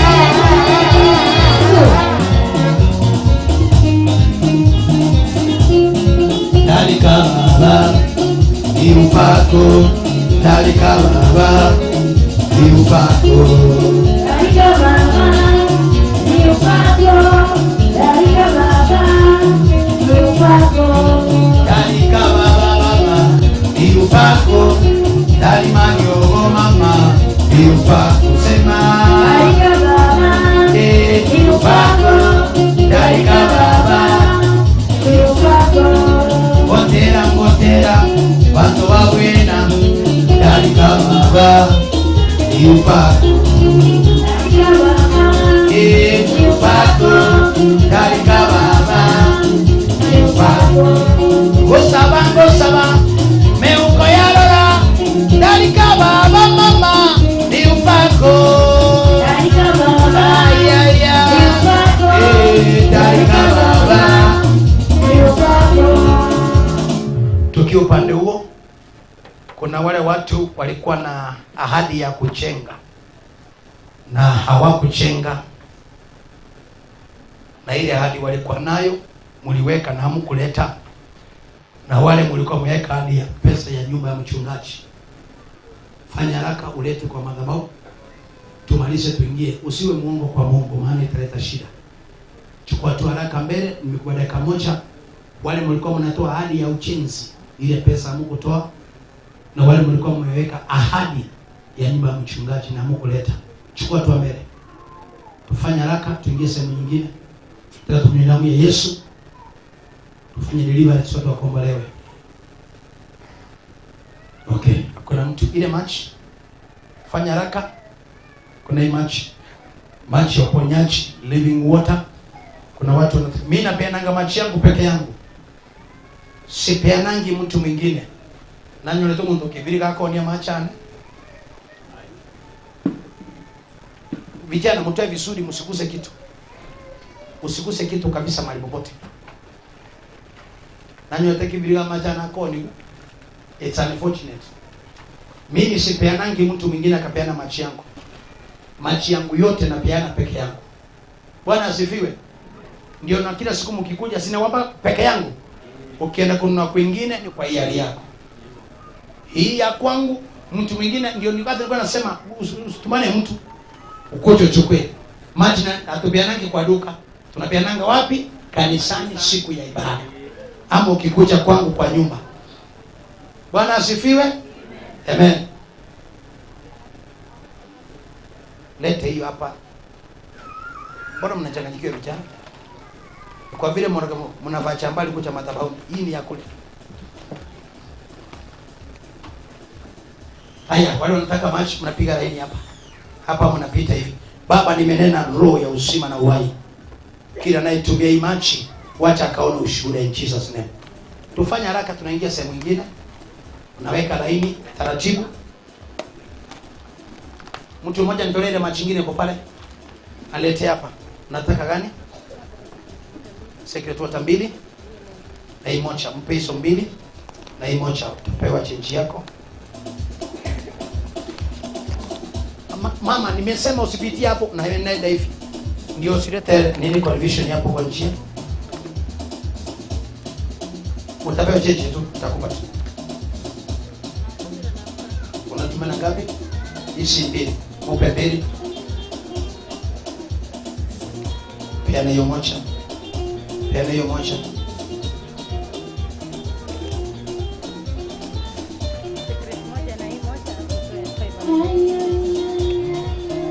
Chukua basi maji. Chukua maji. Ananipenda Mwokozi, yeye ni mwema. Ananipenda Mwokozi, yeye ni mwema. Ananipenda Mwokozi, wewe ni mwema. Ananipenda Mwokozi, yeye ni mwema. Ananipenda Mwokozi, yeye ni mwema. Ananipenda Baba, yeye ni mwema. Ananipenda Mwokozi, yeye ni mwema.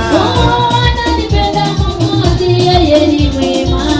Ananipenda Mwokozi, yeye ni mwema. Ananipenda Mwokozi, yeye ni mwema.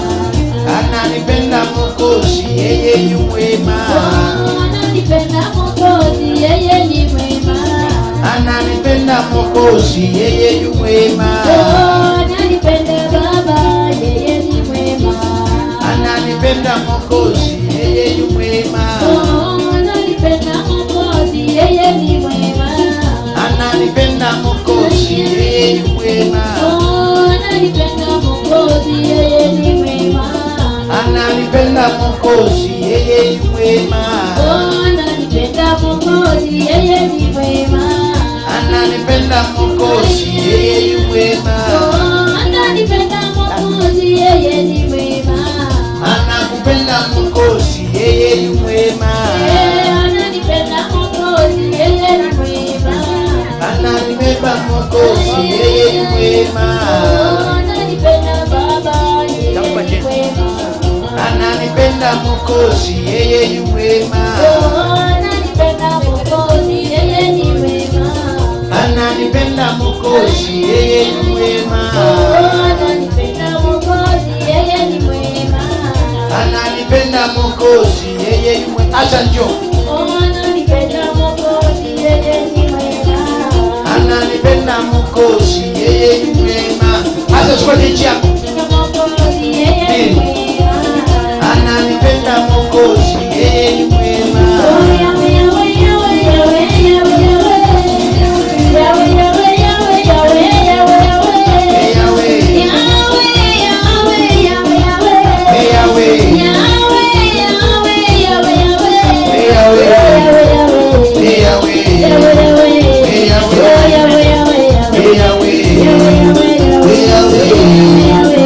Yahweh,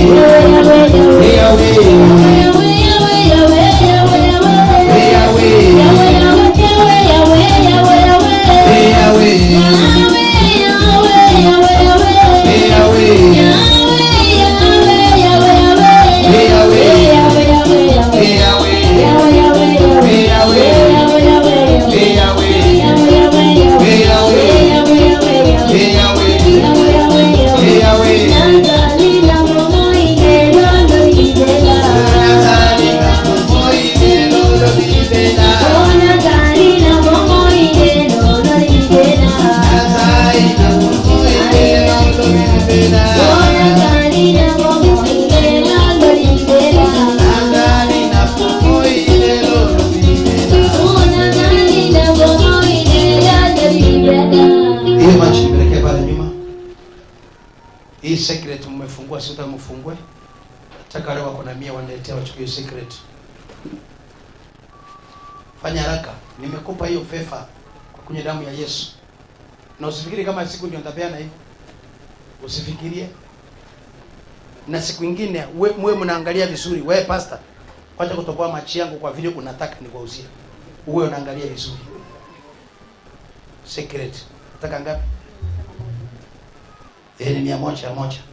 Chukua mpe moja. So mebaki balance yako ya ngapi? Sawa. 400 sawa. Ngoja hiyo 400 yako.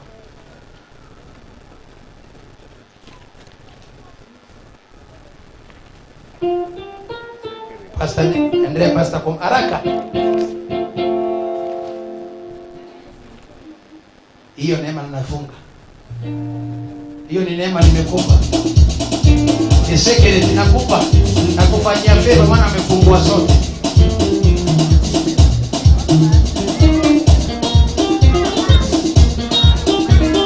Sasa bebe.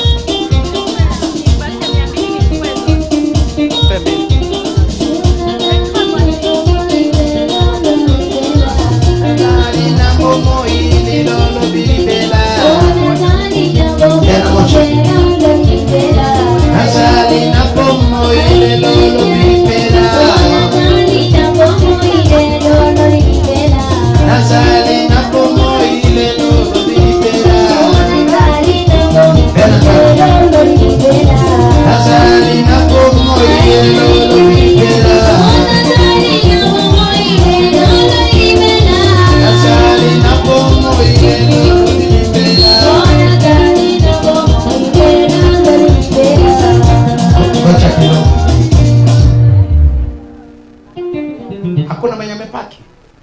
Secret water. I give you 900 shillings. Umekaa kwa kiti.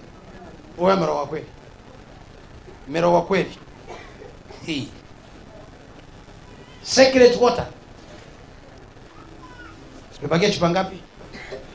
8. Chupa 8. Zimebakia 7. Acha muone. Hii enda kauwe mchawi nayo. Simepakia 6. Sinaenda sasa hivi.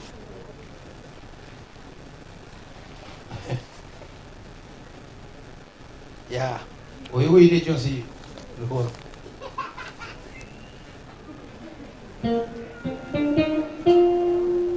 Okay. Niweke hizo. Hii machi niwekea pale nyuma haraka vizuri. Kule nyuma pale. Warakisha madam, warakisha. Kuna mwingine sitaki nibakisie mtu nje. Leta chupa 2. Leta chupa 2. Baka gift amekuja kuchile kongole. Na nje inge chupa ya Mungu ngolele nyo. Simapakia chupa 3. Tena nitapeana hiyo na offer mwezi wa 8. Secret water. Nitapeana tena na offer mwezi wa ngapi? Wa 8. Kwa hivyo imagine tuna miezi mingapi? Simebakia 2. Simebakia 2.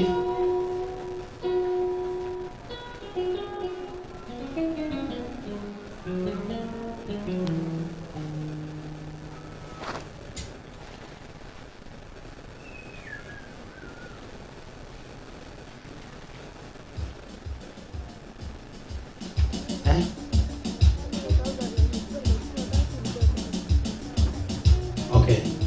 Kama sido.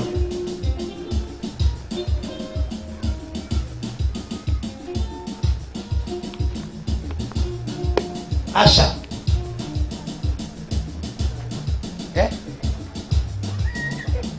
Niombe ni walidisi. Nataka tufungue watu. Nipiane. Wache niwape damu ya Yesu. Wacha niwaombee mahali pale walipo wa redio.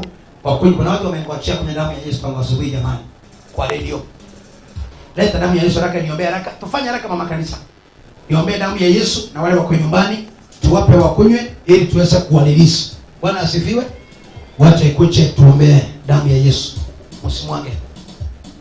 Wacha iletwe tuiombee ili ya kwamba wakati nyinyi mnaendelea kukunywa na watu walilisi. Sitamani tumepokelewa muda mrefu vizuri. Amen. Nyosha mkono hapa. Na wewe kama uko nyumbani, kuwa na imani, iwe ni mkate umeshika, iwe ni ugali, iwe ni maragoni, chochote ambacho umefanya kwa mwili wa Yesu. Wacha tuombe. Baba, ninakuabudu kwa ajili ya mwili huu. Asante kwa ajili ya kikombe ya damu yako.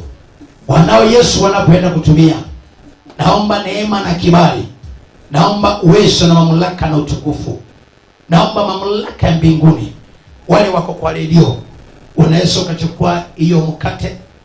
Baba, nimebariki mkate huu, atakapokula mwanao akiwa kule nyumbani, anza kupata uzima. Kula mkate. Ako kwa redio tena, chukua kikombe ambayo ni damu ya Yesu. Bariki hiyo damu ya Yesu. Unapoenda kutumia, Bwana ibariki. Ibarikiwe na ushindi kunywa. Uwe mzima. Uwe mzima in Jesus name. Baba, nasema ni asante. Wanapotoka kwa redio, wanapotoka kwa redio, nimenena baraka kwao. Nimenena utukufu na uwezo kwao na mamlaka na kibali. Wewe ni mwema, ni mwaminifu, na hakuna aliye kama wewe. In the mighty name of Jesus, I pray and believe. Amen. Before watoke kwa radio, kuna watu ambao wametumana sadaka kwa radio wawili. Lazima niwasome tafadhali, na mmoja ameniambia nimsome. Kuna mmoja anaitwa Kisadu, nisome. Nisome hapa ndio wasiseme ni pastor amesoma. Batenga pastor asoma. Omenderani. Soma hapa. Huyu ambaye ametumana sadaka anaitwa Cooperative Bank. Sasa hakuna jina, maana ametumia pengi na ametuma shilingi 22,000. Ametumana sadaka ya 22,000. Hapa chini amesema, nashukuru mchungaji, umenifungua, nimechunga na madhabahu hayo niwe mmoja wapo. Acha andika hata china. Ametumia kwa pengi kutumana sadaka ya 22. Na mwingine anaitwa Sami Monari Mogaka, ametumana sadaka yake ya shilingi 500. Piga Yesu makofi. Kwa hivyo na yeye akiwa kule nje amejiunganisha na nani? Na sisi tukiwa kwa madhabahu haya. Kwa hivyo tunashukuru sana kwa radio, umesikia tumesoma message yako. God bless you. Mungu akupe neema na kuinua in Jesus name. Waambie watu wa radio bye bye. Tukutane siku gani? On Thursday usiku saa ngapi? Saa 3. Shalom, shalom, shalom. Amen. Nimeombea mkate wa Yesu. Ninaomba fungua Pastor Neema. Watoto mtakuja baadaye. Toa mkate hapo mama kanisa. Please fanya vitu haraka ama tukosane. Simama pale upande ule mama kanisa. Fungua hiyo mkate. Songa hapo kando. Songa pale chini pale kando. Songa chini mama kanisa, chini kabisa. Hapo kwa ukuta, hapo kwa kona hapo. Hapo hivyo, simama hivyo. Haya. Alafu asha mwingine, pastor, beba huyo mkate wa Yesu hapo chini mwingine.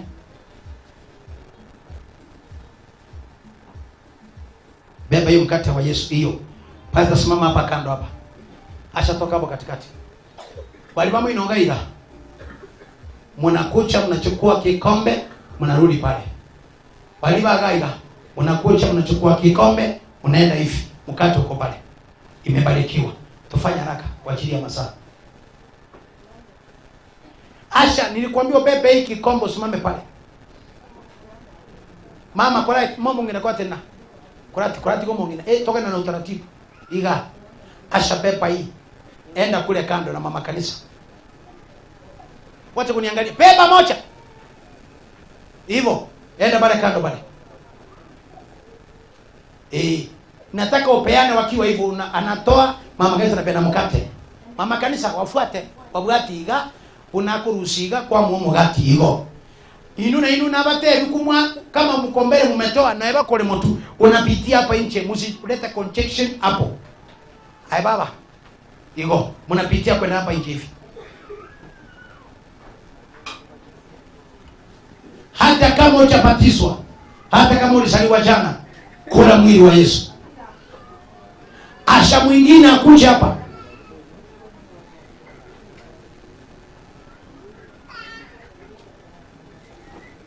Pepe hiyo damu ya Yesu.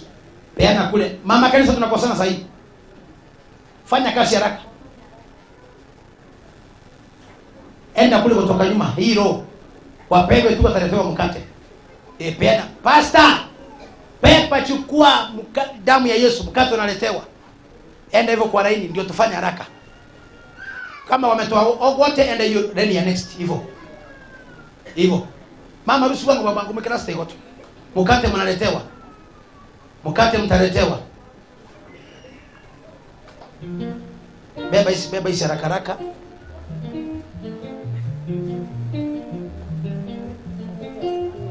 Watoto hizo vikombe mnapasua. Kwanza nyinyi mnafaa kunywa hizo zingine. Nimepata mnapasua hizo vikombe. Mnakunywa na furahi ambako unafinya. Staki. Hii chukua tu mwili wa Yesu, ni damu ya Yesu tu, mnaletewa mwili. Utulia hapo tu.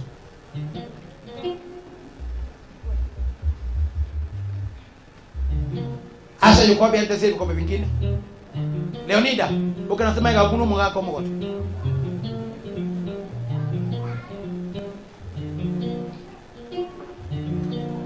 Kero monto, ay mama bunole ka bwatere liyole moino.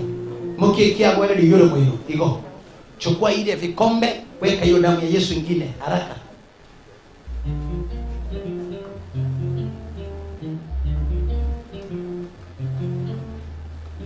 Damu ya Yesu iliyomwagika inaweza mambo yote.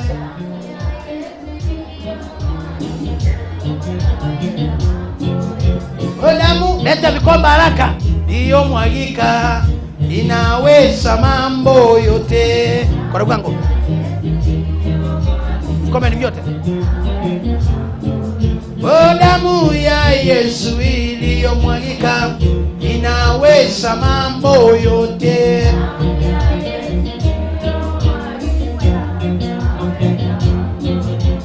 Damu ya Yesu yatamani mama inaweza mambo yote. Sema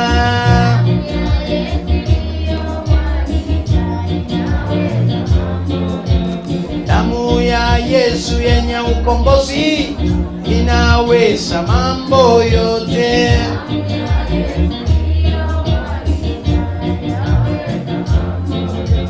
Damu ya Yesu, damu mama inaweza mambo yote. Fanya haraka hapa katikati, fanya haraka. Damu ya Yesu ya tamani mama inaweza mambo yote. Wacha mchezo wenu. Wewe pepa peana yule akukule. Tena peana kikombe kimoja hivi. Mumwache mchezo. Huyu anachukua na pea huyu anapea yule. Hivyo tu haraka haraka.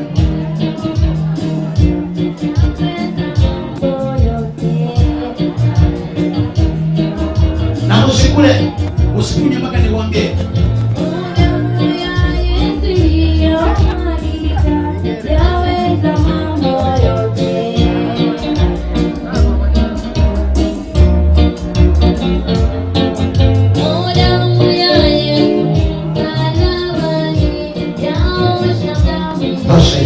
Damu ya Yesu iliyomwagika inaweza mambo. Tosha hiyo.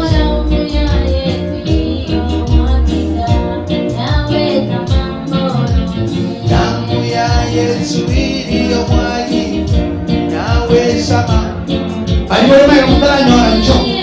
Kule nyuma kama uchapata damu ya Yesu njo.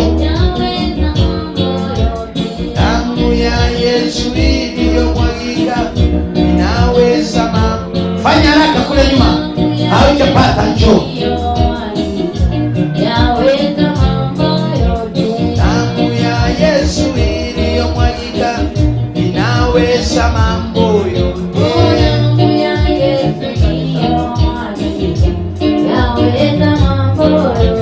Damu ya Yesu iliyomwagika inaweza mambo yote. Yaweza mambo yote.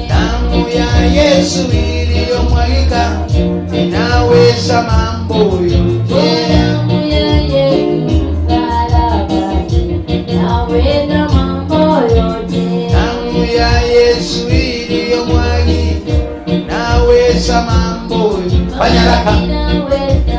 Mambo yote. Mambo yote. Mambo yote. Mambo yote. Mambo yote. Mambo yote. Mambo yote. Damu ya Yesu iliyomwagika yaweza mambo yote. Damu ya Yesu iliyomwagika inaweza mambo yote. Mambo yote. Mambo yote. Mambo yote. Nenda mkata hapa. Mambo yote. Mambo yote. Mambo yote. Mambo yote.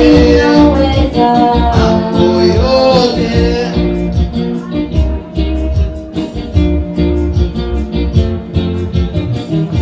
Pokea sifa, pokea sifa na heshima.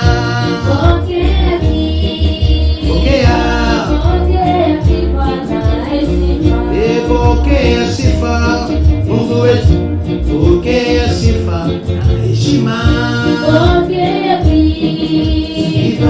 Pokea sifa na heshima. Pokea sifa, tunakupenda. Pokea sifa na heshima. Asha, fanya haraka.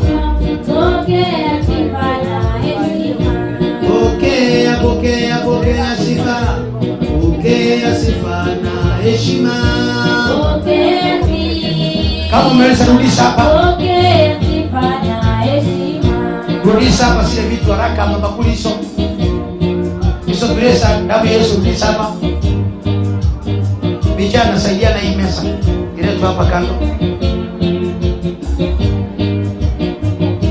Kama hujapata damu ya Yesu, inua mkono juu. Kama hujapata mwili wa Yesu, inua mkono juu.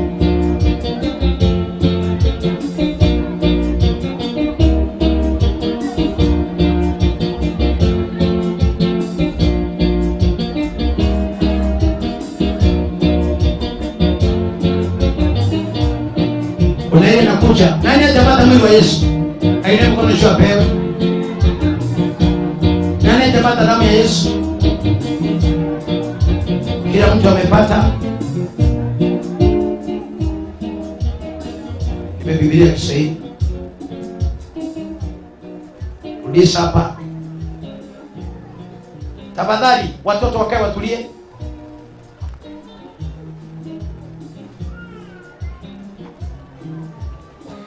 Leta mkate wa Yesu hapa.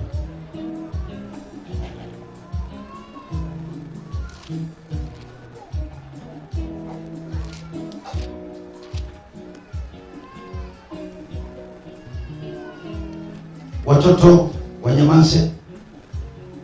Matthew 26 number 26.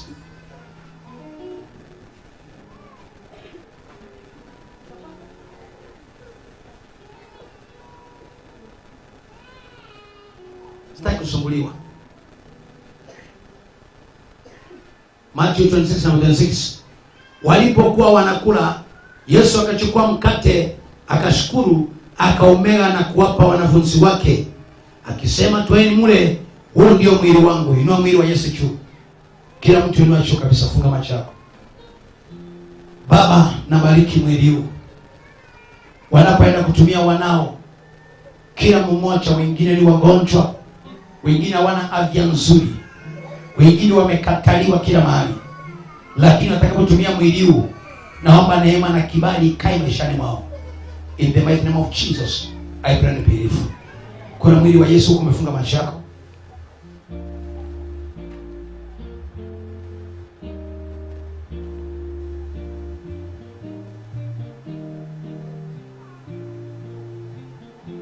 Inua kikombe juu. Kisha akakitoa kikombe, akashukuru, akawapa, akisema, nyweni nyote katika kikombe hiki, hii ndio damu yangu ya agano imwagikayo kwa ajili ya wengi kuondolea dhambi.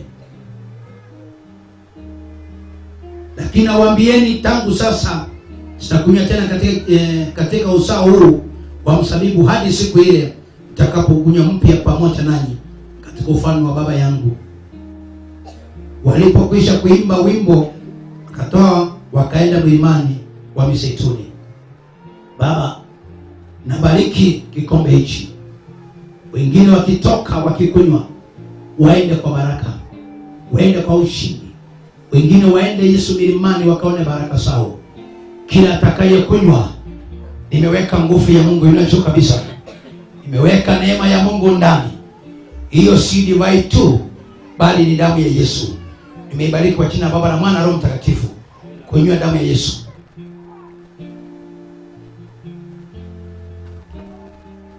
Ukimaliza kunywa, usipe mtu kikombe, maana haujui huyo mwenye amekunywa alikuwa amefanya nini. Nataka unywe kikombe tu. Kuna mabeseni hapo unapewa, utaweka ndani mwenyewe kikombe chako mwenyewe. Usirushe watoto, weka taratibu. Malise, usirushe, weka taratibu. Unapea mtu nini wapo kando moja kwa mwaiga wale luchimwe. Kile mtu weka kwa unyo wasa kwa hiyo ale luchimwe.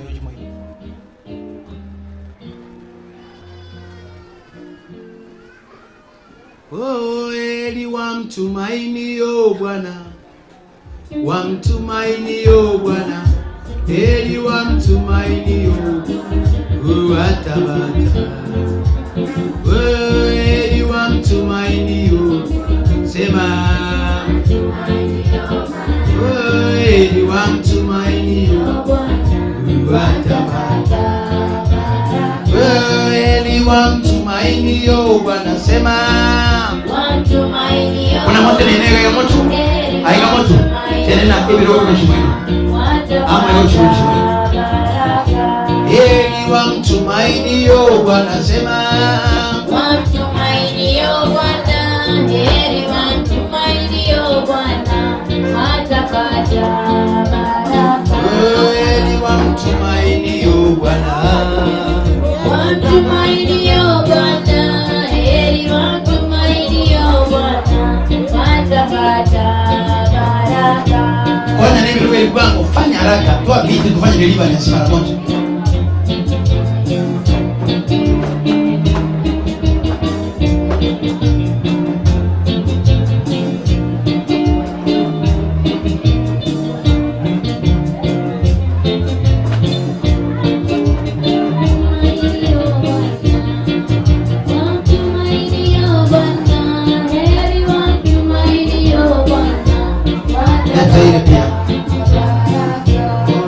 Wamtumainio Bwana, wamtumainio Bwana, heri wamtumainio Bwana. Tukia tupeyo aliyo kidogo. Yule anasikia kitu kinachomeka kinapanda hivi hapa mpaka kwenye moyo, kimbia mbele haraka. Wengine baki vile mko hivyo. Kuna mmoja yuko tu mtu tasa kwa moto. Kwa hiyo kitu kinapanda hivi. Kuliko kitu kiutaraga kikutie mpaka iguru nyako chaga. Yule alikuwa na mwana kichwa usiku na wachawi. Hebu kombe bia tigara abuna bilo ultimate ko senga yoko ila. Fanya haraka. Vikombe vingine unaangusha hapo nyuma. Mama kanisa unajua mna mchezo sana. Mkwenda ngoromo ni nyanki mogochi.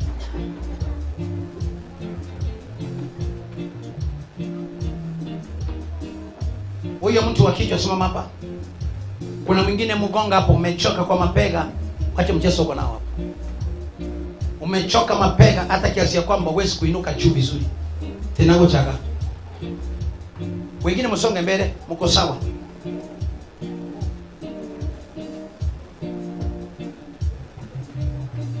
Alamu natoka kwa ibada higa abangine wonspi. Ndete baro natoka mbiko na mangana chumaine. Onya korongo nge, onya ko wato mwana. Ebo bate miaka kianda aini ngiole. Umongina. Igo to genda. Kama sija kuito sikuje mbele. Wengine nitamwambia mahali mlipo. Yule anasikia mkono wake inawaka moto, hata hawezi simama upande huu. Yule ambaye ako na ugonjwa wa ukimwi na Mungu anaponya, unasema ni mimi, wewe njoo hapa mbele. Usitasame mtu. Wewe uko na ukimwi, nasema mimi niko na ukimwi, nataka niponywe leo, njoo hapa mbele. Ukiogopa wanadamu utapaki na shida yako. Mimi ni positive, nataka kuponywa, njoo hapa mbele. Usitake kuangalia watu, maana si watu waliokuweka. Uko na ukimwi, unataka kuponywa, hapa mbele hapa. Mwenye ukimwi anakanyaga hii hapa madhabahu hapa. Ni wewe? Ni wewe? Mwenye ukimwi. There are 3 people. Na neema imeshuka ya kukuponya. Chukua tu hapa mbele. Unaonea haya wanadamu, umwonei Mungu. Hao wanadamu hawakusaidii na lolote, wewe ndio unakula vidonge peke yako. Hapa kuna wale wameponywa. Simama hapa kwa haka kasako hapa. Wacha ukimwi yako hapa.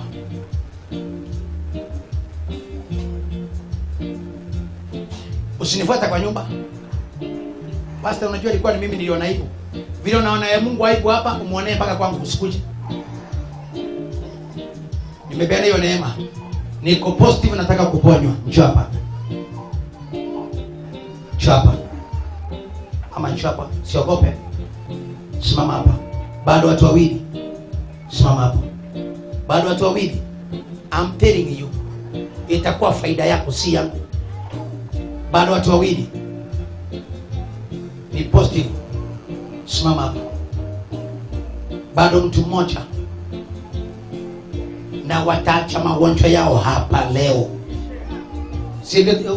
Kuna huyu jamaa anateremka usia, anataka nini, mara anapanda na teremka. Mama kanisa sione kama anataka shida gani. Unajua kuna wengine si kama wametumwa na shetani. Ninataka nangoja mtu mmoja. Wale wa ukimwi bado mmoja. Hawa ni wawili. Ndugu yangu, dada yangu, unaponywa. Neema ya uponyaji imeshuka. Unafunguliwa leo. Asante. Wamefika wote ni watatu. Ina mkono juu kila mtu. Baba anaponya. Hakuna ya kumshinda Mungu. Ina mkono yote miwili juu.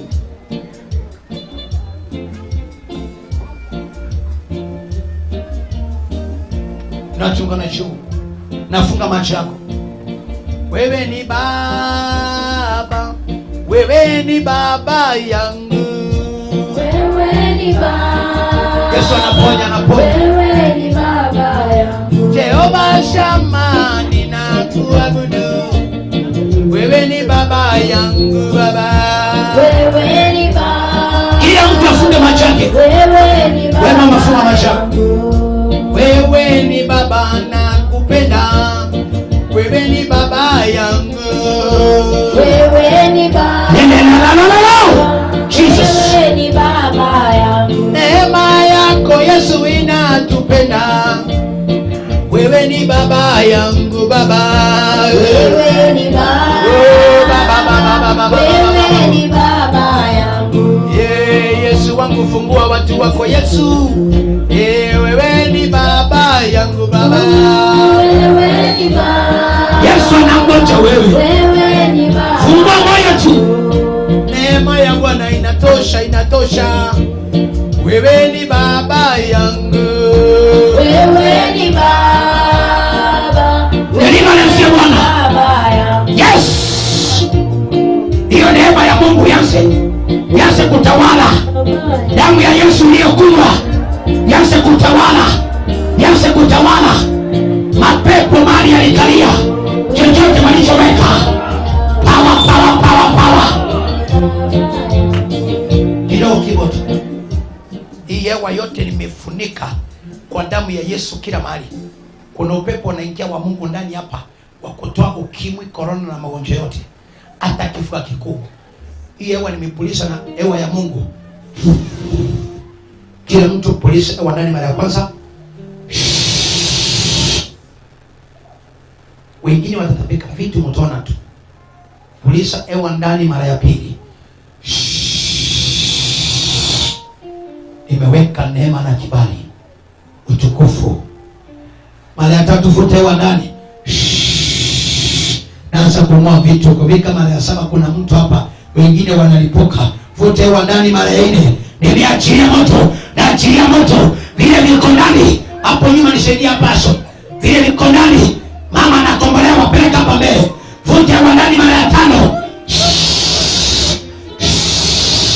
Wengine nasikia kitu kinapanda kwa tumbo, kinapanda maana nafunguliwa, kinapanda maana nafunguliwa, kinapanda. Wewe acha wewe tunakosana wewe. Wacha kwa hivyo kubeba watu hapa.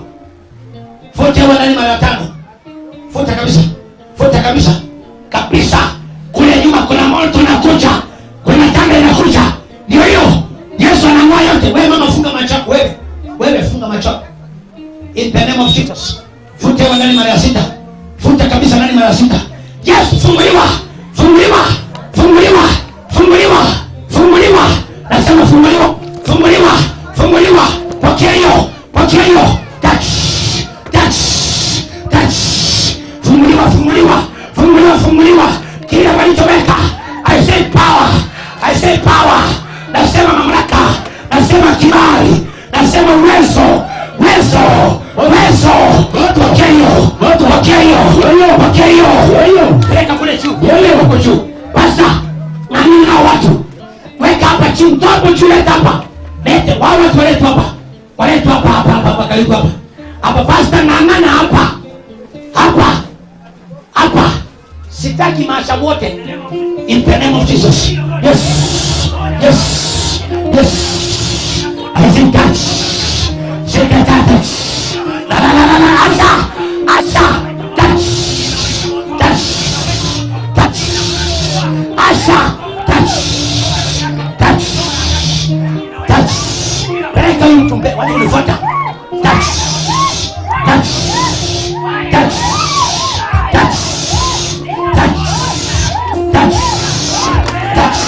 Wewe vitu vimevunjika hapa nyuma. Asha.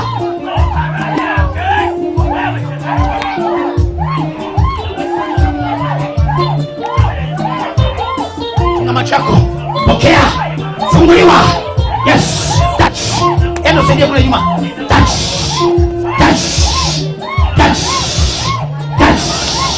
Yes. Wewe na kibali. Wewe na mamlaka. Wewe na nguvu. Yes. Endo simamisha kule nyuma, kuna vitu vimevunjika pale. Simamisha. In the name of Jesus. The name of Jesus. La. Enda na hiyo. Yes. Pepa peleka mbele. Pepa. Yes. Wengine hapo nyuma ako chini. Asha. Atawe saidia hapa. Kuna mtu hapo chini. Pepa. Achana machi. Pepa hii peleka kule mbele haraka. Fanya haraka. Yes. Funguliwa. Yes. Asha. Kuna watu hapa. Yes. Funguliwa na chiaba. Funguliwa na masia. Wewe umwanu umile laina. Yes. Funguliwa. Touch. La. Touch.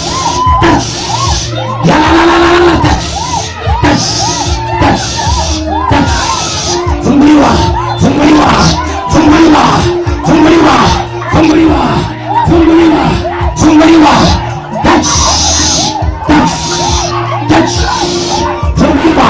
Funguliwa na chiaba. Funguliwa na masia. Yes. Touch. Yes. Touch. La. Hiyo neema ya Yesu inatosha, inatawala, inakomoa. Yes.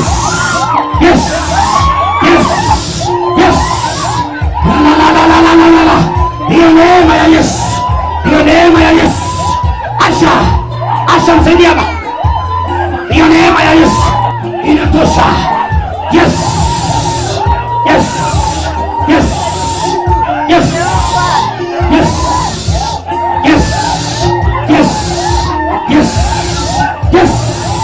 La. Funguliwa.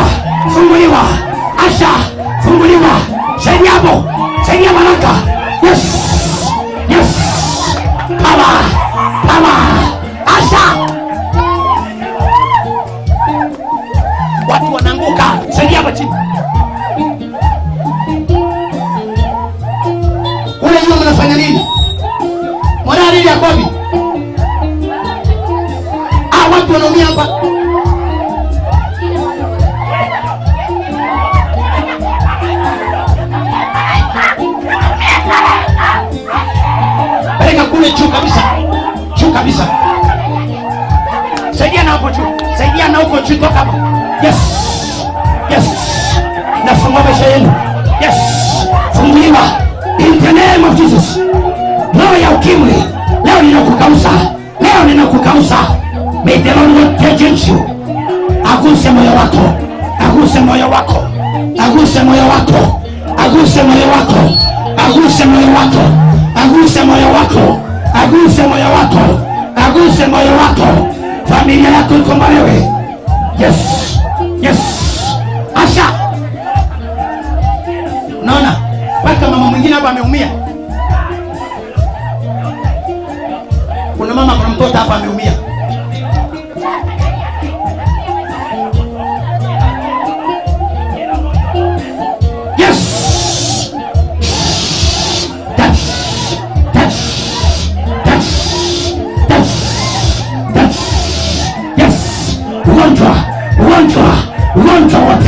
Ugonjwa wote ninakukausa leo, ninakukausa leo, ninakukausa leo.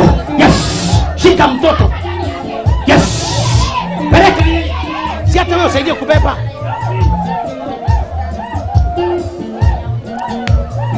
Kanyuma. Yes, funguliwa, funguliwa. Maisha yako haitakuwa ya laana. Yes, I set you free. I deliver you now. Every evil attack, I command you to loose. In Jesus' name. In Jesus' name. In Jesus' name. Yote ya kusimu hayana mamlaka kwako. Yesu apingane na adui. Yesu apingane na adui. Moyo wako ujawe na neema. Moyo wako ujawe na utukufu.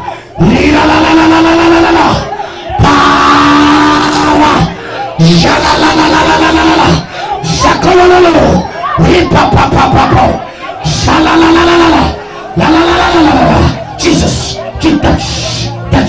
Funguliwa. Eka pale mbele raka. Funguliwa. Toka ndani yake.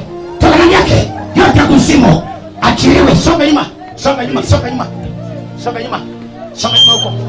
Songa nyuma hivi. Songa nyuma hivi. Weka hapa chini. Weka hapa tu. Songa huko nyuma. Weka hapa. Unapeleka wapi? Weka hapa. Weka hapo. Songa nyuma. Songa nyuma kila mtu. Yes. Songa nyuma kidogo. Songa tu nyuma kidogo. Songa nyuma kidogo tu. Songa nyuma kidogo tu. Songa nyuma, songa nyuma. Songa nyuma. Songa nyuma. Songa nyuma. Songa nyuma hivyo. Hivyo tu. Inatungana juu. Kuna mtu hapa wamesukumiwa roho ya kifo. Na hiyo roho imekuwa kwenu na wasumbua. Hata umekuwa na hata watu wanakufa. Nimeweka moto. Nimeweka moto. Mahali ilipo hiyo roho yasa kuchomeka. Nina mikono juu, sema Bwana Yesu, nisaidie, unikomboe. Yes. Yes. Yes. Nimefunja hiyo roho. Nimefunja hiyo roho. I say come out. I say come out. I say come out. I say come out. Come out. Niweke hapo chini. Niweke hapo. Niweke hapo. Hiyo roho. Weka chini, weka chini. Nyosha mikono, sema fire. Sema fire, funga tumbo.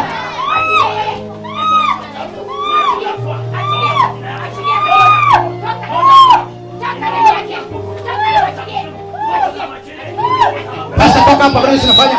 Basta toka hapo, kuna nini unafanya? Toka hapo. Ngoja. Ngoja, nataka tusaidie hii. Songeza hiyo kutoka hapa. Songeza kutoka hapa. Songeza hiyo kutoka hapa. Nataka mtu mmoja amshikilie hapa. Wacha kusuba. Wacha kumshika kama uelewi. Tosha hivyo. Kila mtu angalie. Hii ni roho ya kifo. Hii ni roho ya kifo. Sema fire. Sema fire. Sema fire. Sema fire. Angalia vile imetoa macho. Angalia vile imetoa macho. Kamera nataka ikuje karibu. Wewe toka kwa kamera. Sura hii. Kamera ikuje karibu. Nataka video angalie karibu hapa. Hii ni roho ya kifo. Isipoondolewa tunashika. Nimeng'oa hiyo madhabahu. Nimeng'oa hiyo madhabahu. Nimeng'oa hiyo madhabahu.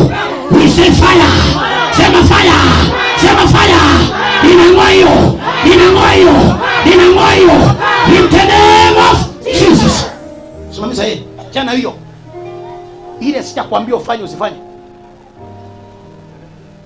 Simamisha hiyo. Leta leso mumfunge. Kwa jile soko boko tutabakonye.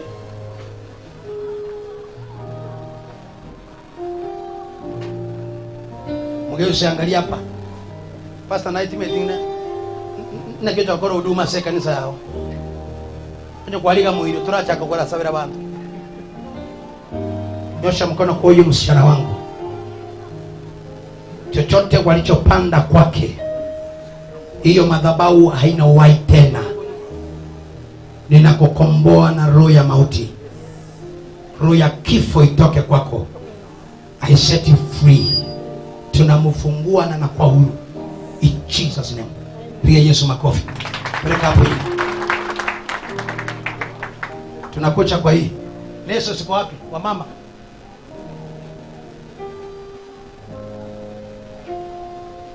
Mama kanisa ayokota ama bokoiga. You can do nothing.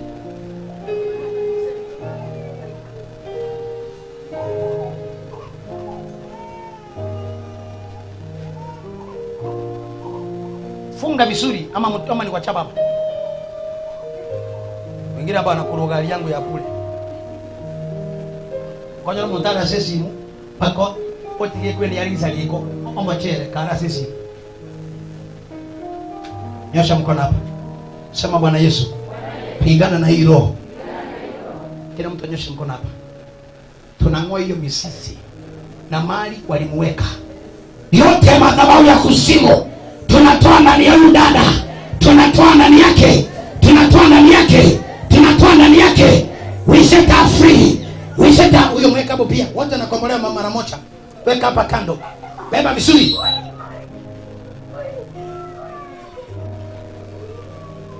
Wengine amufungi. Ndio sababu mtaanguka kila mahali. Macha. Macha hivyo. Nishikie mkono hapo hivyo peke yake. Hivyo tu. Hivyo tu. Songa hivi. Songa hivyo wewe. Ewe roho ya kuzimu. Roho ya kuzimu. Macha tu. Roho ya kuzimu. Chie hiyo mkono. Yote mlioweka ndani yake. Nimeweka moto. Sema fire. Sema fire. Sema fire. Sema fire. Tunang'oa hiyo ndani yake. Tunang'oa hiyo. Tunang'oa hiyo. Tunang'oa hiyo. Tunang'oa hiyo. Kufa kabisa. Kufa kabisa. Kufa. Kufa. Inafungwa yeye. In the name of Jesus. Set you free. Fungua maisha yako. Simamisha hiyo.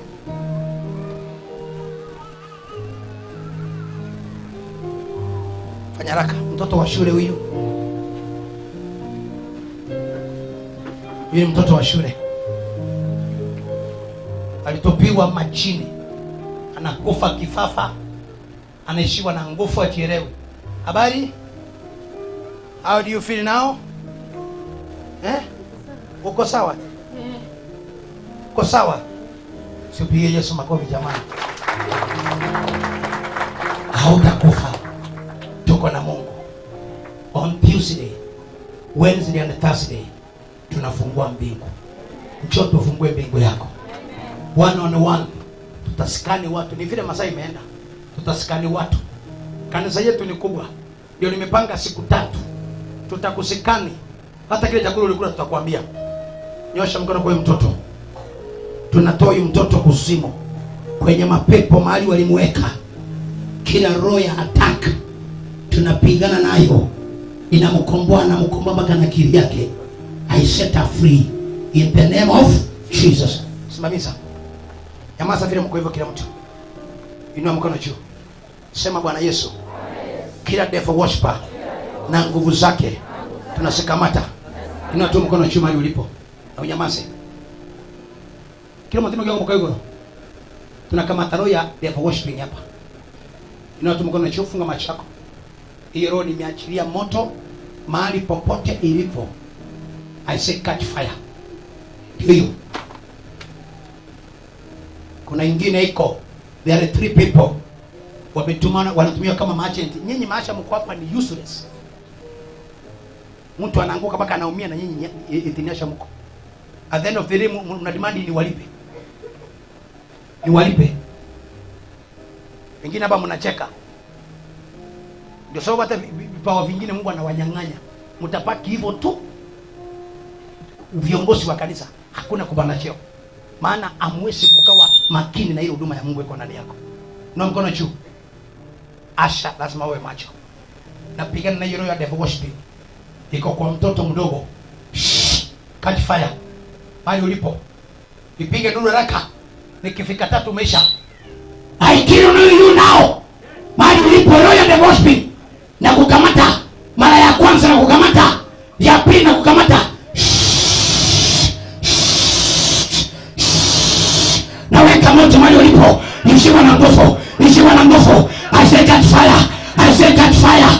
Nimeweka moto. Nimeweka moto. Roho ni moto. Mahali umekanaga. Yes. Yes. Mahali ulipo simama. Ondoka ndani yake. Ondoka. Ondoka haraka. Hiyo hapo katikati imeweka moto. Nimefunga macho yako. Tabika hiyo, tabika hiyo. Tabika hiyo, tabika hiyo. Roho ni moto. Toka. Toka ndani yao. Toka ndani yao. Toka ndani yao. Toka ndani yao. Toka ndani yao. Toka ndani yao. I set them free in the name of tosha machi.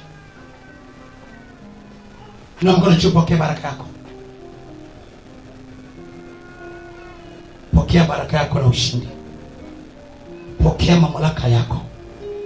Yeyote aliyesema wewe umelaaniwa, nimetamka baraka kutoka mlimani. Nimetamka baraka kutoka mlimani. Hiyo mikono yako, wengine utasikia mikono imekuwa moto. Mwingine anapokea kicheko cha amani. Utacheka bila kucontrol yourself.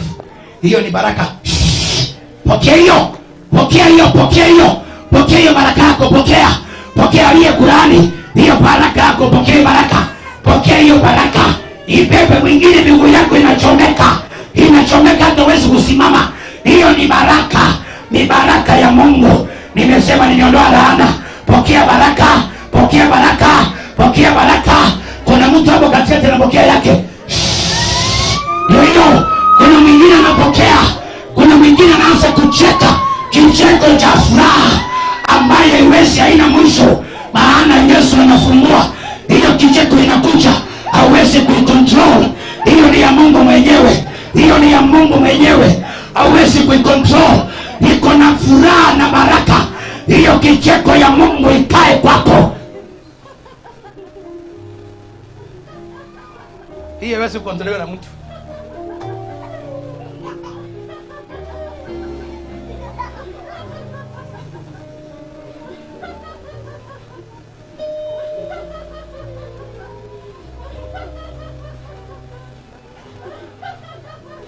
Ile mapito amepitia na kilio, Mungu anampanguza. Inakuwa hivyo tu.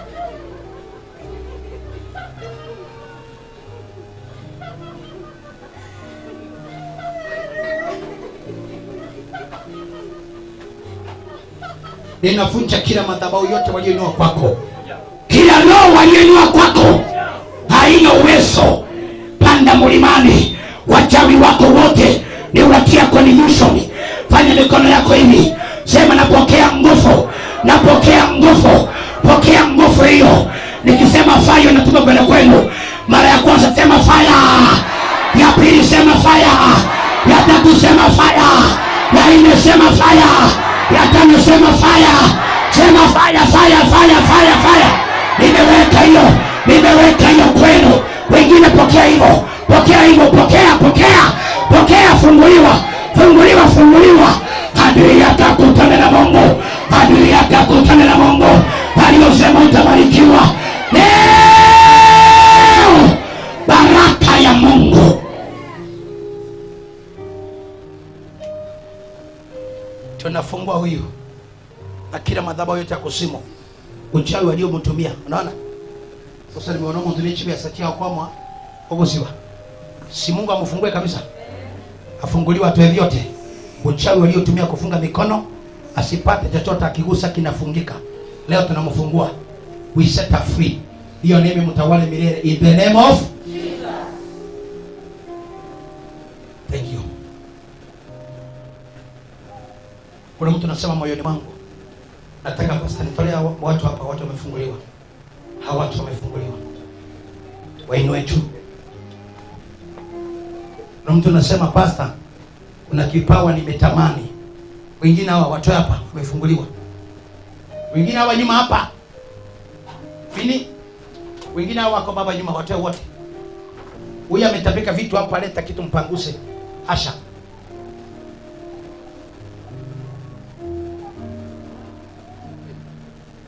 Kuna mtu amepiga vita kasini. Hata uchi mahali pa kusimama. Unatamani pale kasini upate hiyo cheo na wanakusumbua.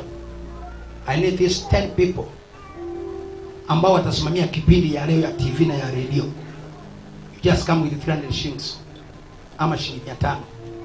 Hapa tu nikupe hiyo, inaitwa double anointing. Unaenda na kitu nyumbani na watu wataona utukufu wa Mungu. Kama ni mtu na mchua kasini anakusumbua, come with your sacrifice. Hiyo inaitwa sacrifice ya kupendua. Sacrifice ya kupendua mamlaka. Unasema hii before hata nitoke kwa ibada naanza kumpendua. Come with your 300, with your 500, with your 700, with your 1000, with your 1200. Ni sadaka ya upatanisho. Nasema mimi kuna mtu nataka, kuna kitu amefanya, mwingine amekunyang'anya babako. Babaka anachesewa na mpango wa kando. Ukiangalia imekuwa ni aibu. Hata mwezi mkatembea kwa kijiji. Mwingine ni mmewaka ameenda. Unaweza sadaka ya 300, 500, 700, 1000, 1200. Kimbia mbele, unaweka hapa na kwa anointing. Uende na anointing ya Daudi aliyetoka nayo. Daudi alipoanointiwa pamoja na kwenda msituni, roho ya Mungu alikuwa chini yake. Alitoka kaenda kutawala. Anointing ikufikia utawale. Uko pale njoo, unaweza ukaipuuza na wengine wakapokea. Na hii silazimishi mtu. Maana hii ni kupendua mbingu ya mtu. Chukua tu mbele. Chukua tu mbele. Chukua tu mbele. Ikiwa kwako 300 ni pesa, ikicha itakuwa ni sacrifice. Ikuunganisie familia yenu, mambo makubwa ifanyike. Kama mtu haiko na sisi, ako kwa alijwe na 22,000. Si eti nataka pesa yako, nataka Mungu akupe kitu. Hayuko na sisi hapa, anakuja na 22,000. Ameingia kwa cooperative, piga magoti chini. Nikomiminie mwanangu kina Nairobi. Anatokanga Nairobi akija kwa ibada Kisii. She comes from Nairobi. Hii ni wenye nguvu. Piga magoti kama umekuja mbele. Na kwa anointing, chone 300 yako, 500 yako, 1000. It's a covenant sacrifice. Kama mtu anasikiza tu akiwa nje kwa radio, anatoa 22,000. Basi anajiunganisha na nini? Na madhabahu. Na wewe uko kwa madhabahu. Hiyo neema ninapeana tu kwa dakika moja. Na kama utakuza siwezi kulazimisha. Siwezi kukulazimisha. Mafuta ilimiminika kwa nyumba ya Yese. Mmoja tu ndio ilimiminika kwake. Waende kawa ni wewe ndio utasimamia hiyo familia. Miminike kwako upate kibali. Thank you. Father, I worship you. Kwa ajili ya dada. Roho ya Mungu yenye utukufu ikasimame kwake. Nimeomba Mungu aende na hiyo nguvu Nairobi. Chenye anachotamani kutawala, wacha Mungu ifanyike. Wacha ifanyike. Kama yule wa radio ametumana ile pesa, Yesu naye aungane pamoja wa kupokea ile kibali. Thank you Jesus. Hata kama una uwezo unasema ninaweza kuja nao on Tuesday, sina uwezo wa kuja sasa, Paulo usikose kuja nayo. Kimbia ni kwa anointing. Una uwezo wa kuja nao Tuesday kwa ibada. Unasema ile amount yako na kuwekea mkono. In Jesus name. God bless you. Hiyo sitakubabasha mimi. Hiyo kibali cha Mungu ikae kwako. Hiyo mafuta miminike kwako. Uende na ushindi hilo cha weiona. Daudi alimiminiwa kaenda na roho. Pamoja na kwamba na kondoo, kuchunga kondoo kule msituni, alikuwa na kitu cha Mungu. Naomba hiyo roho ikakae kwako. Wale watakao kuona laundi hii, wacha waseme nimeona mbarikiwa. Nimeona mpako mafuta. Hiyo wacha iwe ni neema kwako. Kama nimekuanointi tu, unaweza kaenda tu. Utaona tu. Utaona tu. Hiyo neema. Fungue milango na madirisha. Ukaona uwezo na kibali. Nataka nimalizane haraka.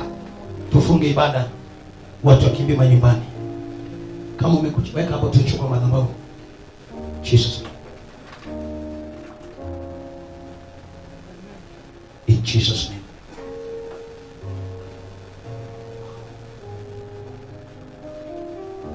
Pastor Nema, takutolea 12,000. Tafanya kazi kwa kanisa, njoo usimamie familia.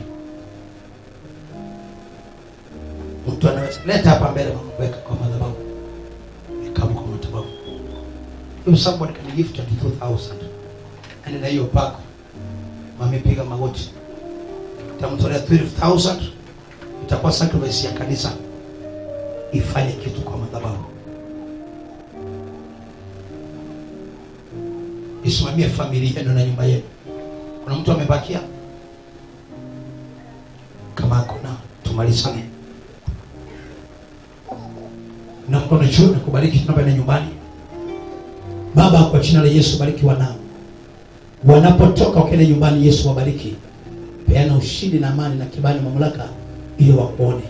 In the mighty name of Jesus, I pray and believe. Shalom, shalom, shalom. Mungu akubariki, akulinde, akuongoze. Mufike salama. Wamama wote, bebeni viti kwanza, beba viti, kila mtu kiti ulikuwa umekalia. Mwile mati aragwa bangina. Munga nyama hata alimo enyombeli mwa makindo ni mata sebi rogo, abangina mbanyoro mwezi. Leo siongei na mtu, hata kama ni mgeni mara yake ya kwanza. Nikimaliza ibada usikuche. Wale wanataka kuniona mtaniona kesho. Kesho kwangu kwa nyumba kutoka saa 12.